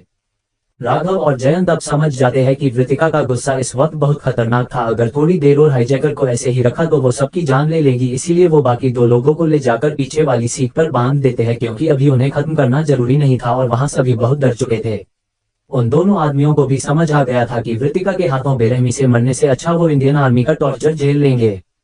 वृत्तिका गुस्से में खड़ी थी, तभी पीछे से कोई उसके कंधे पर हाथ रखता है। वृत्तिका समझ गई थी कि ये वाणी जी है, इसीलिए वो अपनी आंखें बंद कर लेती है और खुद को शांत करने की कोशिश करती है। फिर वृत्तिका एक गहरी सांस लेकर वाणी जी की तरफ घूमती है। वृत्तिका अपनी गन को वापस रख लेती है और वाणी जी की तरफ देखती है। वो लड़खड़ा रही थी। वृत्तिका समझ गई कि उनके पैरों में चोट लगी है। वृत्तिका उन्हें सीट पर बैठा देती है। फिर वो वहां बैठी फ्लाइट अटेंडेंट की तरफ देखती है। आप सब जाकर पैसेंजर को देखिए, सब बहुत घबरा गए हैं। वृतिका का ऑर्डर सुन वो सब अब खड़ी हो जाती है और वहां घबराए हुए पैसेंजर की तरफ जाती है। वृतिका वाणी जी की सीट के पास नीचे बैठ जाती है और उनके पैर को देखने लगती है तो वाणी जी आंखों में आंसू लिए कहती है, वृतिका के हाथ एकदम से रुक जाते हैं और वो उनकी तरफ देखती है। वाणी जी रो रही थी, जिसे देख वृतिका को बहुत तकलीफ हो रही थी, इसलिए वो वाणी जी के आंसू पोंछ देती है और उन्हें शांत रहने को बोलती है। आंटी आप प्लीज रोइए मत, वृतिका कहती है। अच्छा बताइए कहाँ दर्द हो रहा है, वृतिका वाणी जी का पैर देखते हुए कहती है। जब वो वाणी जी के पैरों को पकड़ती है तो वाणी जी की दर्द से आंखें बंद हो जाती है। वृतिका समझ जाती है कि उनके मोच आई है, इसीलिए वो एक नजर वाणी जी की तरफ देखती है और एक झटके में पैर को हल्का सा मोड़ती है। वाणी जी को एकदम से दर्द का एहसास होता है, लेकिन ये दर्द उन्हें अंदर उमड़ रहे दर्द से बहुत कम था। वृतिका फिर उनके पैर को छोड़ देती है। हल्की मोच थी, 1-2 दिन में बिल्कुल ठीक हो जाएगी, ऐसा बोल वृतिका मुस्कुराती है। वाणी जी वृतिका के खून से सने हाथ को देखती है, जिस पर खून अब सूख चुका था। वो उसका हाथ पकड़ लेती है। तुम्हें दर्द नहीं होता क्या वृति? वाणी जी की बात सुन वृतिका के मानो पुराने घाव पर खंजर लगा हो। जो दर्द मिले हैं उसके आगे ये दर्द कुछ नहीं है। अब मैंने ऐसी चोटों के साथ जीना सीख लिया है। वाणी जी वृतिका के हाथ पकड़ लेती है। वृत्ति, क्या तुम हमें अपना नहीं समझती? मैं और पूरा परिवार है तुम्हारे लिए। तुम ऐसे अचानक गायब हो गई, हमें कितना बुरा लगा। अब ऐसे मत जाना प्लीज बेटा, वाणी जी लगभग रोते हुए कहती है। आप प्लीज रोना बंद करें। वृतिका को उनका ऐसे रोना अच्छा नहीं लग रहा था। तभी वहां एयरहोस्टेस फ्लाइट की लैंडिंग की अनाउंसमेंट करती है तो वृतिका वाणी जी के बगल की सीट पर बैठ जाती हैं। वो वाणी जी से कुछ नहीं कह रही थी क्योंकि उसे समझ ही नहीं आ रहा था वो उन्हें कैसे समझाए। कुछ देर बाद प्लेन आकर रुक जाता है और सभी ऑफिसर्स एयरपोर्ट ऑफिस से प्लेन की तरफ बढ़ते हैं क्योंकि सबको बहुत घबराहट हो रही थी। फ्लाइट अटेंडेंट एक एक कर सभी पैसेंजर्स को नीचे उतरने में मदद कर रही थी। वृतिका वाणी जी की तरफ देख कहती है, आपको भी नीचे चलना चाहिए। वृतिका एक फ्लाइट अटेंडेंट की तरफ इशारा करती है, इन्हें आराम से लेकर जाओ। वाणी जी रोते हुए वृतिका के हाथ पकड़ लेती है। अब नहीं वृत्ति, अब मैं तुम्हें ऐसे अकेले छोड़कर नहीं जाऊंगी। बहुत करके तुमने अपनी मनमानी, अब तुम भी मेरे साथ चलोगी। वाणी जी जिद पकड़कर बैठ चुकी थी तो वृतिका को कोई रास्ता नहीं सूझ रहा था। मेरा अभी काम पूरा नहीं हुआ है, मेरा यहाँ रुकना जरूरी है, आप समझिए। अच्छा मैं प्रॉमिस कर रही हूँ, अब ना मैं कहीं गायब होऊंगी ना आपको बिना बताए कहीं जाऊंगी। अब ठीक है, वृतिका उन्हें समझाने की नाकाम कोशिश कर रही थी। तुम्हें चोट लगी है वृत्ति बेटा, मेरे साथ चलो, क्या तुम हमसे नाराज हो? वाणी जी वृतिका की चोट देख कहती है।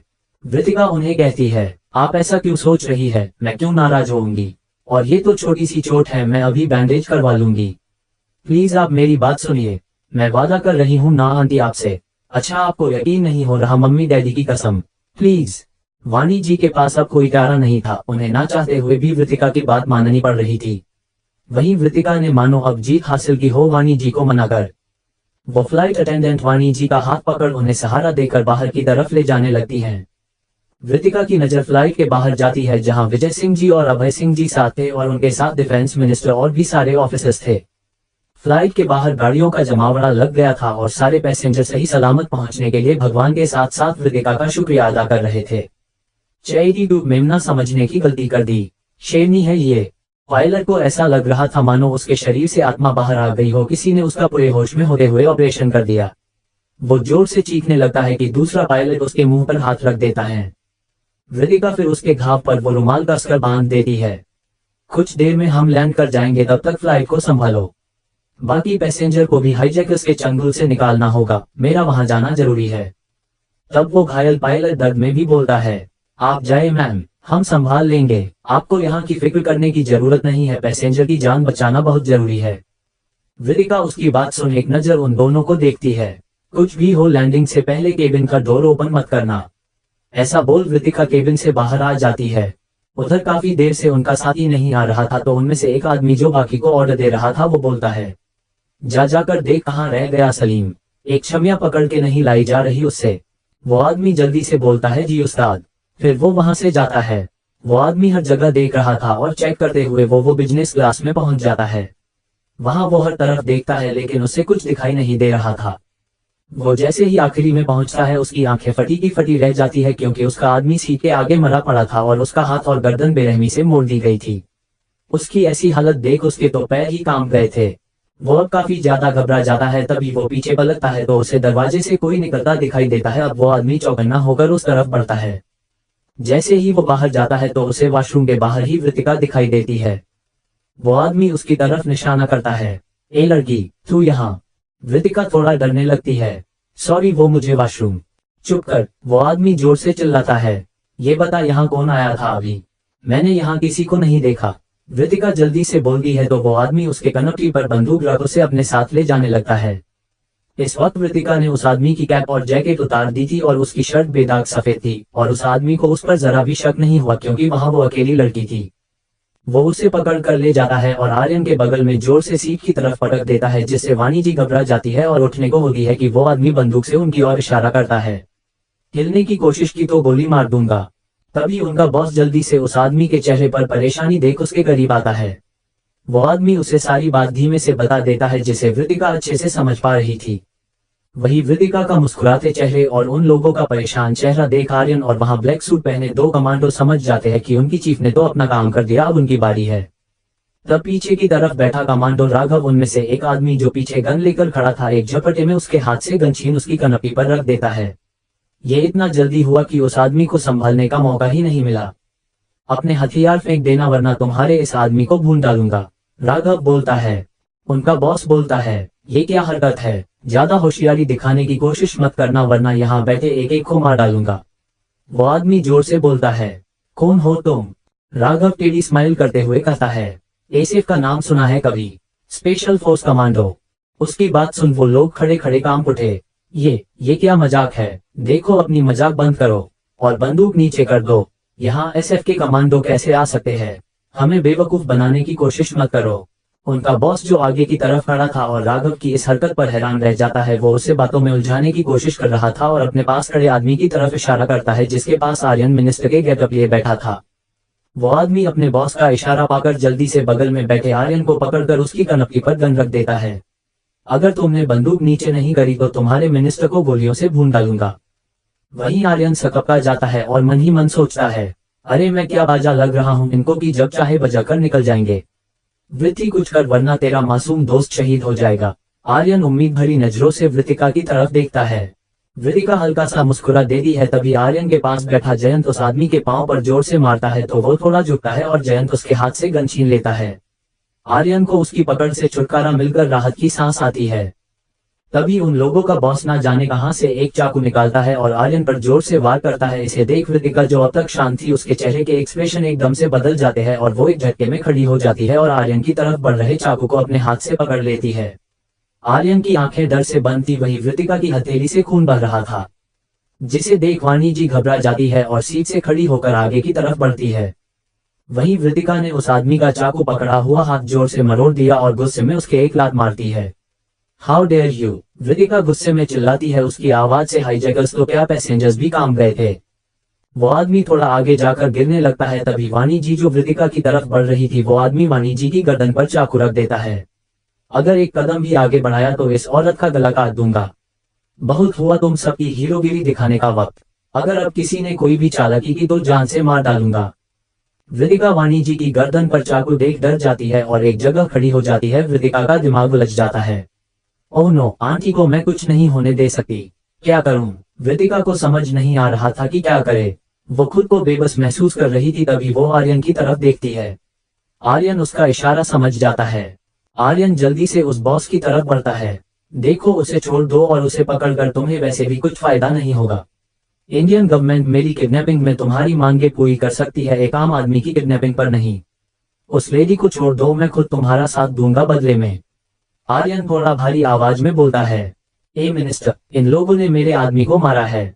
अब अगर इन्होंने कुछ भी होशियारी करने की कोशिश की तो। ऐसा बोल वो आदमी वाणी जी को छोड़ आर्यन की तरफ चाकू बढ़ाता है। वाणी जी एकदम से लड़खड़ा कर गिर जाती है जिससे उनके पैर में दर्द उठता है। वृतिका जल्दी से वाणी जी को उठाकर अपनी तरफ खींच लेती है और वही सीट पर बिठा देती है। वो आदमी आर्यन पर अब चाकू कसता है। अब अगर किसी ने भी हीरोगिरी दिखाई तो इस मिनिस्टर के। तभी वृतिका जोर से बोलती है। कौन मिनिस्टर? एक बार चेक तो कर लो, तुमने आखिर पकड़ किसे रखा है? तब वो आदमी हंसते हुए बोलता है। क्या तुम अपने मुल्क के मंत्रियों को नहीं पहचानती? सच में तुम एक मिमियाने वाली मेमने की तरह ही हो। मुझे तो समझ नहीं आ रहा ऐसी नाजुक कली यहाँ हमसे लड़ने के लिए क्यों खड़ी है। उसकी बात सुन वहां खड़े जयंत और राघव हंसने लग जाते हैं। तब राघव हंसते हुए कहता है, पहले एक बार देख तो लो, जिसे तुमने पकड़ा है वो आखिर है कौन। राघव की बात सुन वो आदमी हंसना भूल थोड़ा हैरान हो जाता है। तभी आर्यन उसके पेट पर अपनी कोहनी से मारता है और एक झटके में चाकू उससे छीन उससे दूर हो जाता है। सब हैरान थे कि एक बूढ़े इंसान में इतनी फुर्ती कहां से आ गई। सब हैरानी से कभी आर्यन की तरफ तो कभी उस हाईजैकर की तरफ देखते हैं। आर्यन फिर अपनी नकली दाढ़ी मूंछ उतारता है तो सब हैरान रह जाते हैं और वहां खड़े तीनों लोगों को तो मानो सांप सूंघ गया। जिसके बलबूते पर वो अपना काम निकलवाना चाहते थे वो शख्स कब का उनके चंगुल से निकल चुका था। वृतिका फिर एक झटके में अपनी गन निकाल कर निशाना उसकी तरफ कर देती है तो वो आदमी सकपका जाता है। कौन हो तुम? धोखा दिया है हमें, मैं किसी को छोड़ूंगा नहीं। वो कौन तुम सब? वृतिका कुछ बोलती उससे पहले ही आर्यन बोल पड़ा, मेमना समझने की गलती कर दी तुमने, शेरनी है ये। उसकी बात सुन वो आदमी अंदर तक हिल चुका था। मतलब तुम सब कौन हो? इसका मतलब तुम्हें पहले से पता था सब कुछ। अब उस हाईजैकर का दिमाग दौड़ता है तो वो हैरान रह जाता है। वहां बैठे सारे पैसेंजर हैरानी से वृतिका को देख रहे थे, जिसकी आंखों में खून उतरा हुआ था और उसकी हथेली खून से रंगी हुई थी, जिसमें गन बहुत ही खतरनाक लग रही थी। अभी वो बॉस एक कदम आगे बढ़ाने लगता है कि वृतिका एक ही झटके में बिना टाइम लगाए 2-3 गोलियां एक साथ मार देती है। सारे पैसेंजर डर से अपनी आंखें बंद कर लेते हैं, लेकिन वहां बंदूक चलने की कोई आवाज नहीं थी। बस वो आदमी ढेर हो चुका था और सब डरते हुए अपनी आंखें खोलते हैं तो उनके सामने अब वो आदमी खून से लथपथ बेजान पड़ा हुआ था। किसी की हिम्मत नहीं हो रही थी कि कोई चूं भी आवाज निकाले। राघव और जयंत अब समझ जाते हैं कि वृतिका का गुस्सा इस वक्त बहुत खतरनाक था। अगर थोड़ी देर और हाईजैकर को ऐसे ही रखा तो वो सबकी जान ले लेगी, इसीलिए वो बाकी 2 लोगों को ले जाकर पीछे वाली सीट पर बांध देते हैं, क्योंकि अभी उन्हें खत्म करना जरूरी नहीं था और वहां सभी बहुत डर चुके थे। उन दोनों आदमियों को भी समझ आ गया था कि वृतिका के हाथों बेरहमी से मरने से अच्छा वो इंडियन आर्मी का टॉर्चर झेल लेंगे। वृतिका गुस्से में खड़ी थी, तभी पीछे से कोई उसके कंधे पर हाथ रखता है। वृतिका समझ गई थी कि ये वाणी जी है, इसलिए वो अपनी आंखें बंद कर लेती है और खुद को शांत करने की कोशिश करती है। फिर वृतिका एक गहरी सांस लेकर वाणी जी की तरफ घूमती है। वृतिका अपनी गन को वापस रख लेती है और वाणी जी की तरफ देखती है। वो लड़खड़ा रही थी। वृतिका समझ गई कि उनके पैरों में चोट लगी है। वृतिका उन्हें सीट पर बैठा देती है। फिर वो वहां बैठी फ्लाइट अटेंडेंट की तरफ देखती है, आप सब जाकर पैसेंजर को देखिए, सब बहुत घबरा गए हैं। वृतिका का ऑर्डर सुन वो सब अब खड़ी हो जाती है और वहां घबराए हुए पैसेंजर की तरफ जाती है। वृतिका वाणी जी की सीट के पास नीचे बैठ जाती है और उनके पैर को देखने लगती है तो वाणी जी आंखों में आंसू ले कहती है, वृतिका के हाथ एकदम से रुक जाते हैं और वो उनकी तरफ देखती है। वाणी जी रो रही थी, जिसे देख वृतिका को बहुत तकलीफ हो रही थी, इसीलिए वो वाणी जी के आंसू पोंछ देती है और उन्हें शांत रहने को बोलती है। आंटी आप प्लीज रोइए मत, वृतिका कहती है। अच्छा बताइए कहाँ दर्द हो रहा है? वृतिका वाणी जी का पैर देखते हुए कहती है। जब वो वाणी जी के पैरों को पकड़ती है तो वाणी जी की दर्द से आंखें बंद हो जाती है। वृतिका समझ जाती है कि उनके मोच आई है, इसीलिए वो एक नजर वाणी जी की तरफ देखती है और एक झटके में पैर को हल्का सा मोड़ती है। वाणी जी को एकदम से दर्द का एहसास होता है, लेकिन ये दर्द उन्हें अंदर उमड़ रहे दर्द से बहुत कम था। वृतिका फिर उनके पैर को छोड़ देती है। हल्की मोच थी, 1-2 दिन में बिल्कुल ठीक हो जाएगी, ऐसा बोल वृतिका मुस्कुराती है। वाणी जी वृतिका के खून से सने हाथ को देखती है, जिस पर खून अब सूख चुका था। वो उसका हाथ पकड़ लेती है। तुम्हें दर्द नहीं होता क्या वृत्ति? वाणी जी की बात सुन वृतिका के मानो पुराने घाव पर खंजर लगा हो। जो दर्द मिले हैं उसके आगे ये दर्द कुछ नहीं है। अब मैंने ऐसी चोटों के साथ जीना सीख लिया है। वाणी जी वृतिका के हाथ पकड़ लेती है। वृत्ति, क्या तुम हमें अपना नहीं समझती? मैं और पूरा परिवार है तुम्हारे लिए। तुम ऐसे अचानक गायब हो गई, हमें कितना बुरा लगा। अब ऐसे मत जाना प्लीज बेटा, वाणी जी लगभग रोते हुए कहती है। आप प्लीज रोना बंद करें। वृतिका को उनका ऐसे रोना अच्छा नहीं लग रहा था। तभी वहां एयर होस्टेज फ्लाइट की लैंडिंग की अनाउंसमेंट करती है तो वृतिका वाणी जी के बगल की सीट पर बैठ जाती है। वो वाणी जी से कुछ नहीं कह रही थी, क्योंकि उसे समझ ही नहीं आ रहा था वो उन्हें कैसे समझाए। कुछ देर बाद प्लेन आकर रुक जाता है और सभी ऑफिसर्स एयरपोर्ट ऑफिस से प्लेन की तरफ बढ़ते हैं, क्योंकि सबको बहुत घबराहट हो रही थी। फ्लाइट अटेंडेंट एक एक कर सभी पैसेंजर्स को नीचे उतरने में मदद कर रही थी। वृतिका वाणी जी की तरफ देख कहती है, आपको भी नीचे चलना चाहिए। वृतिका एक फ्लाइट अटेंडेंट की तरफ इशारा करती है, इन्हें आराम से लेकर जाओ। वाणी जी रोते हुए वृतिका के हाथ पकड़ लेती है। अब नहीं वृत्ति, अब मैं तुम्हें ऐसे अकेले छोड़कर नहीं जाऊंगी। बहुत करके तुमने अपनी मनमानी, अब तुम भी मेरे साथ चलोगी। वाणी जी जिद पकड़ कर बैठ चुकी थी तो वृतिका को कोई रास्ता नहीं सूझ रहा था। मेरा अभी काम पूरा नहीं हुआ है, मेरा यहाँ रुकना जरूरी है, आप समझिए। अच्छा मैं प्रॉमिस कर रही हूँ, अब ना मैं कहीं गायब होऊंगी ना आपको बिना बताए कहीं जाऊंगी। अब ठीक है। वृतिका उन्हें समझाने की नाकाम कोशिश कर रही थी। तुम्हें चोट लगी है वृत्ति बेटा, मेरे साथ चलो। क्या तुम हमसे नाराज हो? वाणी जी वृत्तिका की चोट देख कहती है। वृत्तिका उन्हें कहती है, आप ऐसा क्यों सोच रही है? मैं क्यों नाराज होंगी? और ये तो छोटी सी चोट है, मैं अभी बैंडेज करवा लूंगी। प्लीज आप मेरी बात सुनिए, मैं वादा कर रही हूँ ना आंटी आपसे। अच्छा आपको यकीन नहीं हो रहा? मम्मी डैडी की कसम, प्लीज। वाणी जी के पास अब कोई चारा नहीं था, उन्हें ना चाहते हुए भी वृत्तिका की बात माननी पड़ रही थी। वहीं वृत्तिका ने मानो अब जीत हासिल की हो वाणी जी को मनाकर। वो फ्लाइट अटेंडेंट वाणी जी का हाथ पकड़ उन्हें सहारा देकर बाहर की तरफ ले जाने लगती है। वृत्तिका की नजर फ्लाइट के बाहर जाती है जहां विजय सिंह जी और अभय सिंह जी साथ थे और उनके साथ डिफेंस मिनिस्टर और भी सारे ऑफिसर्स थे। फ्लाइट के बाहर गाड़ियों का जमावड़ा लग गया था और सारे पैसेंजर सही सलामत पहुंचने के लिए भगवान के साथ साथ वृत्तिका का शुक्रिया अदा कर रहे थे। तो 84 एंग्री बर्ड ने तो नौकर बना दिया मुझे। This is not fair. Vritika के दिमाग के घोड़े अब फ्लाइट हाईजैक वाले इंसिडेंट से हटकर इस हमले में अटक गया था। कौन हो सकता है? मुझ पर हमला कर कौन सकता है? कैसे पता? और वो सब गार्ड्स किसके थे? और ये जो कोई भी है मेरी हेल्प क्यों कर रहा है? इन्हीं सभी सवालों की उधेड़बुन में वृत्तिका गाड़ी पार्क कर अपार्टमेंट पहुंचती है जहां वो घर में घुसते ही एक नजर खुद की हालत को देखती है और फिर अपने हाथ में बंधी पट्टी को। वृत्तिका लिफ्ट में घुसती है और रूम में आकर सीधे बाथरूम में घुस जाती है। शावर लेकर उसने ढीला सा नाइट सूट पहन लिया था और वो किचन में जाकर अपने लिए कॉफी बनाने लग जाती है। कॉफी का मग लिए वृत्तिका रूम की विंडो के पास खड़ी मुंबई शहर को देखने लग जाती है। हालांकि उसका अपार्टमेंट थोड़ी शांत जगह था, लेकिन 10वें फ्लोर पर होने की वजह वृत्तिका को काफी सुंदर नजारा दिखाई दे रहा था जिसे देख वो सुकून से अपनी आंखें बंद कर देती है और उसकी आंखों में नमी तैर जाती है। वृत्तिका आंखें खोल फिर बालकनी का गेट खोल बालकनी में चली जाती है जहां से वो एक नजर नीचे देखती है कि नीचे बहुत सारे ब्लैक सूट पहने गार्ड्स जगह जगह फैले हुए थे। वृत्तिका थोड़ी हैरानी से नीचे देखती है, लेकिन हल्का अंधेरा छाने की वजह से उसे कुछ दिखाई नहीं दे रहा था। वृत्तिका बालकनी से रूम में आ जाती है और कॉफी का कप टेबल पर रखती है। तभी उसे एहसास होता है मानो कोई उसके बिल्कुल पीछे खड़ा हुआ था और वृत्तिका ये अच्छे से महसूस कर पा रही थी। वृत्तिका एक गहरी सांस लेती है, तभी वो अचानक से टेबल पर रखा एक पेन उठा लेती है और एक झटके में पलटकर उसकी नोक पीछे खड़े शख्स की गर्दन पर रख देती है। वृत्तिका एक नजर घूरकर अपने सामने शख्स पर डालती है जिसकी सिर्फ आंखें दिखाई दे रही थी और चेहरे पर मास्क था। वृत्तिका अपनी पकड़ का से टेढ़ी स्माइल करती है, फिर मुस्कुराते हुए अपना हाथ हटा लेती है। मुझे उम्मीद थी कि तुम जरूर मेरे सामने आओगे। वैसे मुझे एयरपोर्ट पर ही एहसास हो गया था कि हो ना हो तुम जरूर वहां हो। सामने खड़ा विधान अपने चेहरे से मास्क हटा लेता है और मुस्कुराकर वृत्तिका को देखता है। क्या करूं? तुम्हें देखने के बाद खुद को रोक ही नहीं पाया। कहा था ना मैंने, मुझे ढूंढने की कोशिश मत करना। वृत्तिका उससे थोड़ा दूर होते हुए कहती है। तुम खुद मेरे सामने आए, अब जब आ गई तो कैसे दूर जाने देता? आखिर इतना प्यार जो करती हो तुम मुझसे। विधान मुस्कुरा देता है। वृत्तिका पलटकर उसे घूरती है। ये किन ख्वाबों में जी रहे हो तुम इतने वक्त से? मैं तुमसे प्यार करती हूँ। ख्वाबों की दुनिया से निकलो और हकीकत में आओ मिस्टर विधान सिंह आहूजा।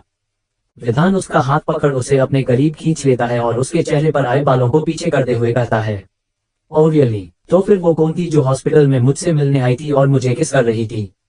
उसकी बात सुन वृत्तिका झेप जाती है और चारों तरफ देखने लग जाती है। ये तुम क्या कह रहे हो? मैं कब हॉस्पिटल आई? विधान मुस्कुरा देता है। लेकिन मैंने तो कहा ही नहीं कि तुम आई थी, मैं तो बस पूछ रहा था। वृत्तिका उससे दूर होने की कोशिश करती है। दूर हटो मुझसे पागल इंसान, मुझे भूख लगी है, खाना खाना है। विधान वृत्तिका के और करीब होते हुए कहता है, भूख तो मुझे भी लगी है, मन कर रहा है तुम्हें खा जाऊं। विधान की ऐसी मदहोश बातें वृत्तिका को बेचैन कर रही थी। ठंडे कमरे में भी वृत्तिका के चेहरे पर पसीना चमकने लगा जिसे देख विधान मुस्कुरा देता है। कमाल है, वृत्तिका अवस्थी मुझसे घबरा रही है। माँ, मैं घबरा नहीं रही, छोड़ो मुझे, भूख लगी है। वृत्तिका एक झटके में अपना हाथ विधान से छुड़ाती है। वैसे तुम ये बताओ अंदर कैसे आए? मुझे अच्छे से याद है मैंने दरवाजा लॉक किया था। वृत्तिका हैरानी से कहती है। एसिफ ऑफिसर हो, खुद पता लगा लो। विधान आराम से वृत्तिका के रूम के बेड पर लेटे हुए कहता है। मेरे पास इतना फालतू वक्त नहीं है जो अब ये सब पता लगाती फिरूंगी। और तुम ये बताओ ये मेरे बेड पर क्यों लेट गए? जाने का इरादा नहीं है क्या यहाँ से? वृत्तिका उसे घूरते हुए कहती है। फिलहाल तो नहीं है, मेरा चांद इतने वक्त बाद दिखाई दिया है, जी भरकर दीदार कर लेने दो। विधान वृत्तिका को देखते हुए कहता है। ये मजनू आशिकों की तरह बातें की ना मेरे सामने तो तुम्हारी हड्डियां तोड़कर यहाँ से बाहर निकाल दूंगी। वृत्तिका उसकी बात सुन उसे घूरते हुए कहती है। विधान वृत्तिका को देखते हुए कहता है, अब भी तुम बिल्कुल बचपन जैसी हो, बिल्कुल नहीं बदली। कसम से अगर कॉलेज के पहले दिन मुझे पता होता न कि तुम वही लड़की हो जो हमेशा मुझे तंग किया करती थी, तो न जाने मैं क्या करता। लेकिन मेरी किस्मत देखो, मुझे उसी फूले गुब्बारे से प्यार हो गया। वृतिका उसकी बात सुन गुस्से में उसके मुंह पर तकिया फेंकती है, जिसे विधान चेहरे के सामने ही कैच कर लेता है। उफ, ये गुस्सा। वृतिका गुस्से में बोलती है, दफा हो जाओ। इसके बाद वो खुद ही रूम से बाहर निकल जाती है। रूम से निकल उसके चेहरे पर एक मुस्कान आ जाती है, जिसे वो कुछ ही पल में छुपा लेती है और अपने दिल पर हाथ रखती है। विधान को इतने वक्त बाद इतने पास देख उसका दिल मानो उछल उछल कर कबड्डी खेल रहा हो। वृतिका किचन में जाती है और गैस पर पानी उबालने को रख देती है और वहीं स्लैब पर बैठ अपना सर दबाने लगती है। दिन भर के लड़ाई झगड़ों से उसके सर में दर्द होने लगा था। थोड़ी ही देर में विधान भी किचन में आ जाता है और वृतिका को ऐसे बैठे देखता है। वृतिका के पास रखा नूडल्स का पैकेट देख वो गैस बंद कर बोलता है, इतने वक्त बाद तुम्हारे घर मेहमान आया है और तुम उसे नूडल्स खिलाओगी। वृतिका एकदम से उसके आने से पहले ही हैरान थी, अब उसकी फरमाइश सुनती है तो उसी की टोन में जवाब देती है, मेहमान नहीं, बिन बुलाया मेहमान। और वैसे भी ये नूडल्स मैं अपने लिए बना रही हूँ क्योंकि मैं बहुत थक गई हूँ और सोना चाहती हूँ, तुम खुद देख लो अपना। विधान वृतिका के करीब आता है, जिससे वृतिका अपना सर दर्द भूलकर उसकी आंखों में देखने लगती है। विधान बिल्कुल उसके करीब खड़ा हो जाता है, ऐसे मत देखो, मुझसे प्यार हो जाएगा। उसकी बात पर वृतिका झेप जाती है और विधान अपनी शर्ट की स्लीव के बटन खोल उन्हें कोहनी तक फोल्ड कर लेता है। आज मैं तुम्हें खाना बनाकर खिलाता हूँ, तुम भी क्या याद रखोगी। द ग्रेट बिजनेस टाइकून विधान सिंह आहूजा के हाथ का बना खाना खाने को मिल रहा है। तुम खाना बनाओगे? रियली? कभी पानी भी उबाला है तुमने? वृतिका उसे ताना मारती है, तुम बस देखती जाओ। ऐसा बोल विधान फ्रिज खोलता है और उसमें देखने लगता है। फिर वो कुछ सामान निकाल स्लैब पर रख देता है। वो एकदम परफेक्ट शेफ की तरह काम कर रहा था और वृतिका बिना बल के झपकाए बस उसे देख रही थी। विधान अपने काम में लगा हुआ ही बोलता है, मैडम पलके तो झपका लो, मैं कहीं गायब नहीं हो रहा, तुम्हारा ही हूँ। उसकी बात सुन वृतिका होश में आती है और चिढ़कर स्लैब से उतर जाती है।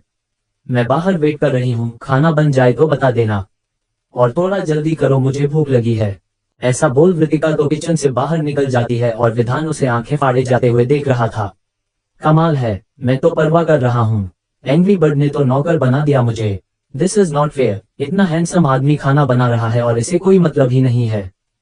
फिर विधान मुस्कुराकर जल्दी से अच्छा सा खाना डाइनिंग टेबल पर लगा देता है। वो एक नजर लिविंग रूम में देखता है जो पूरा खाली था। विधान वृतिका के अपार्टमेंट को गौर से देखता है, फिर वो वृतिका के रूम की तरफ जाता है।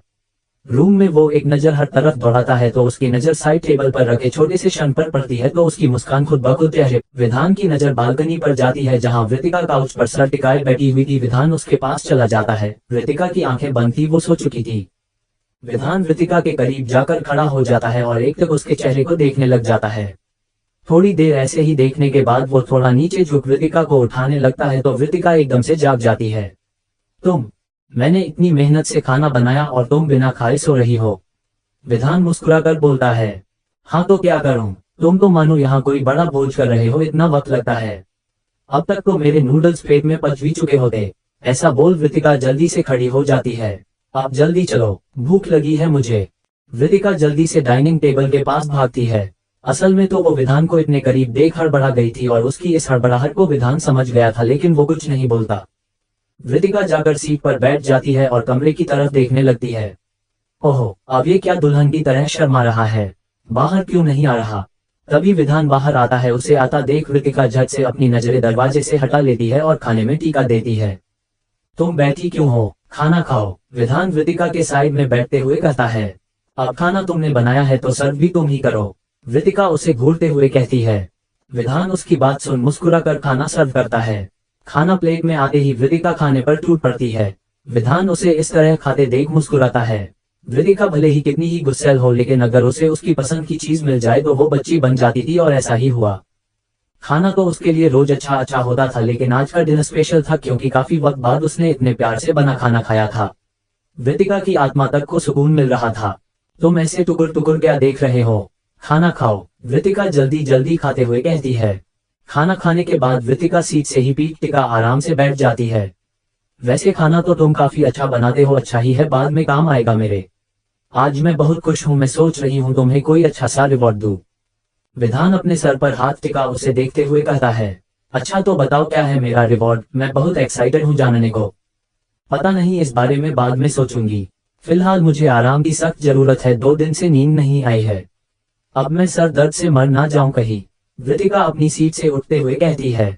उसकी ये बात सुन विधान गुस्से से उसका हाथ पकड़ अपने पास खींच लेता है, जिससे वृतिका के हाथ विधान की चेस्ट पर टिक जाते हैं और विधान का हाथ वृतिका की कमर पर लिपटा हुआ था। वृतिका समझ ही नहीं पा रही थी विधान के इस अचानक से हुए रिएक्शन को देख। वो तो बस खुद को उसके करीब फील कर ही मन फुदक रही थी। तब विधान की गुस्सैल आवाज उसके कानों में पड़ी, दोबारा ऐसा बोलने की कोशिश भी मत करना, तुम्हें कुछ हुआ तो सब कुछ राख कर दूंगा। वृतिका विधान की आंखों में देखती है तो उसे एक अजीब सा खिंचाव महसूस हो रहा था। वो झटके में विधान से दूर होती है। वृतिका सीरियस माहौल को नॉर्मल करने की कोशिश करती है। सॉरी, फ्लो में मुंह से निकल गया।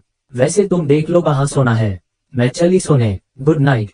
ऐसा बोल वृतिका रूम की तरफ बढ़ जाती है। उसके पीछे विधान भी उसके रूम में जाता है। रूम में आकर वृतिका एक ड्रॉर से कुछ टैबलेट्स निकाल लेती है। विधान एकदम से वृतिका के पास आता है और उसकी नजर वृतिका के हाथ की दवाइयों पर गई तो वो एक झटके में उसे छीन कर चेक करता है और हैरानी से वृतिका की तरफ देखता है। वो मुझे रात को बुरे सपने आते हैं, इसीलिए सुकून की नींद के लिए। वृतिका बस इतना ही बोल पाई थी और अपना हाथ दवाइयों की तरफ बढ़ाती है तो विधान दवाइयां डस्टबिन में डाल देता है। दोबारा इन्हें हाथ भी मत लगाना वरन।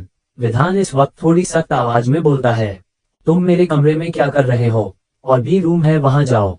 वृतिका कहती है, नहीं मुझे नींद नहीं आ रही और मैं कहीं नहीं जा रहा, तुम सो जाओ। विधान वही सोफे पर बैठ अपना फोन निकाल लेता है और देखने लगता है। वृतिका उसे घूर कर देखती है, अच्छा तुम्हें सोना नहीं है, थोड़ा सर ही दबा दो, मेरी दवाइयां तो फेंक थी तुमने, अब तक सो चुकी होती। मैं आज की नौकरी की बहुत बड़ी पेमेंट लूंगा मैं, ये मत सोचना कि फ्री में काम करूंगा। विधान मुस्कुराते हुए कहता है और अपनी जगह से खड़ा हो जाता है। वृतिका उसकी बात सुन एक बार उसे घुरकर देखती है और बड़बड़ाने लगती है, बिजनेसमैन हो ना, बिना फायदे के थोड़ी कुछ करोगे। एक तो मेरे ही घर में घुस आए बिना मेरी मर्जी और जनाब मुझसे अब सैलरी की उम्मीद कर रहे हैं। आखिर इसको कमी किस चीज की है, मेरे तो ये समझ नहीं आ रही। विधान जो बेड के पास जाकर लाइट्स ऑफ कर एक साइड लैंप जला देता है और बेड के एक साइड बैठ जाता है। सब सुन रहा हूँ मैं, अभी बताऊं जनाब क्या क्या कर सकते हैं। अभी अगर बदले पर आ गया तो सबसे पहले बचपन का उधार चुकता करूंगा। तुम्हें क्या लगा 2-3 महीने दूर रहोगी तो भूल जाऊंगा। वृतिका उछलकर बेड पर बैठ जाती है। नहीं नहीं, मुझे कुछ नहीं देखना, सब उधार ही रहने दो, चलो थोड़ा सर दबा दो। ऐसा बोलते हुए वृतिका विधान की गोद पर पिलो रख आराम से सर टिका लेट जाती है और अपनी आंखें बंद कर लेती है। विधान एक नजर वृतिका के चेहरे को देखता है, फिर धीरे धीरे उसके सर को दबाने लगता है। कुछ देर बाद वृतिका के माथे पर आई शिकन दूर हो जाती है और उसके चेहरे पर सुकून आ जाता है, जिसे देख विधान को भी सुकून मिल रहा था। विधान को एहसास हो गया कि वृतिका सो चुकी थी, इसीलिए वो आराम से उसे साइड में लेटा देता है और उसके ऊपर ब्लैंकेट डाल देता है। विधान प्यार से वृतिका के चेहरे को निहार रहा था। फाइनली मेरा सुकून मेरे पास है, तुम्हारे लिए तो मैं दुनिया पलट दूं, बस तुम्हें खुद से दूर नहीं जाने दूंगा भी। बस मैं अब तुम्हें इसी तरह अपने करीब देखना चाहता हूँ हमेशा। ऐसा बोल विधान वृतिका के माथे पर किस करता है। विधान की बाजू पर वृतिका इस वक्त सर टिका सो रही थी। फिर वो अचानक करवट लेकर विधान के सीने पर आपका सर घुसा लेती है। उसके ऐसा करने पर विधान मुस्कुरा देता है और अपने हाथों से वृतिका को अपने आगोश में लेकर सुकून से आंखें बंद कर लेता है। चैरिटी 5, तुम सबसे स्ट्रॉन्ग लड़की हो, मेरी फाइटर क्वीन, डेविल किंग की फाइटर क्वीन। आज की नौकरी की बहुत बड़ी पेमेंट लूंगा मैं, ये मत सोचना कि फ्री में काम करूंगा। विधान मुस्कुराते हुए कहता है और अपनी जगह से खड़ा हो जाता है।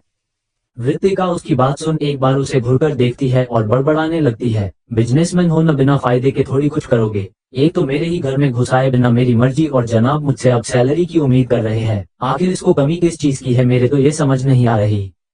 विधान जो बेड के पास जाकर लाइट्स ऑफ कर एक साइड लैंप जला देता है और बेड के एक साइड बैठ जाता है। सब सुन रहा हूँ मैं, अभी बताऊं जनाब क्या क्या कर सकते हैं। अभी अगर बदले पर आ गया तो सबसे पहले बचपन का उधार चुकता करूंगा। तुम्हें क्या लगा 2-3 महीने दूर रहोगी तो भूल जाऊंगा।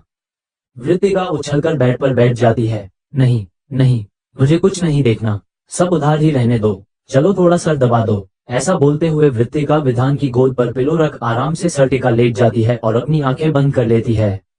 विधान एक नजर वृतिका के चेहरे को देखता है, फिर धीरे धीरे उसके सर को दबाने लगता है। कुछ देर बाद वृतिका के माथे पर आई शिकन दूर हो जाती है और उसके चेहरे पर सुकून आ जाता है, जिसे देख विधान को भी सुकून मिल रहा था।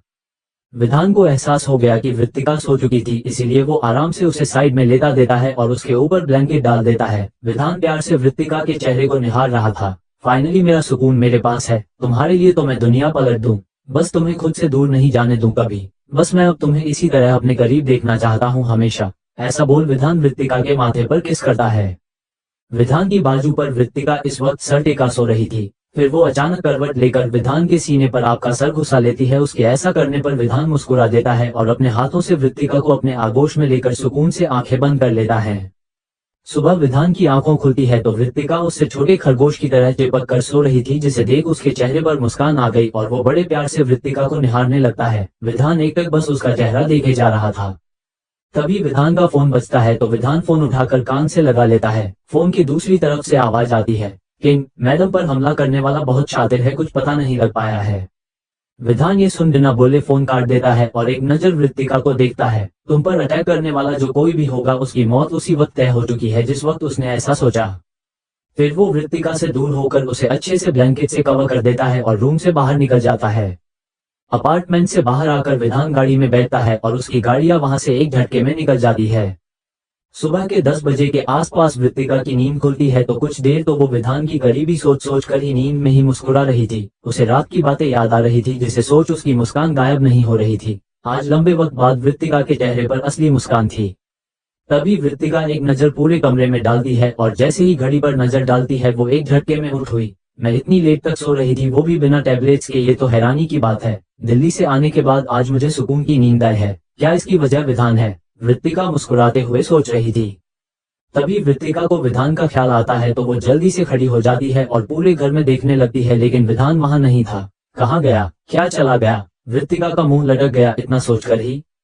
तभी वृत्तिका के घर की डोर बेल बजी तो वृत्तिका का चेहरा खिल गया। वो जल्दी से उछलते हुए दरवाजे के पास गई और एक गहरी सांस लेकर खुद को नॉर्मल किया। फिर दरवाजा खोला तो उसकी सारी एक्साइटमेंट हवा हो गई क्योंकि दरवाजे पर आर्यन खड़ा हुआ था।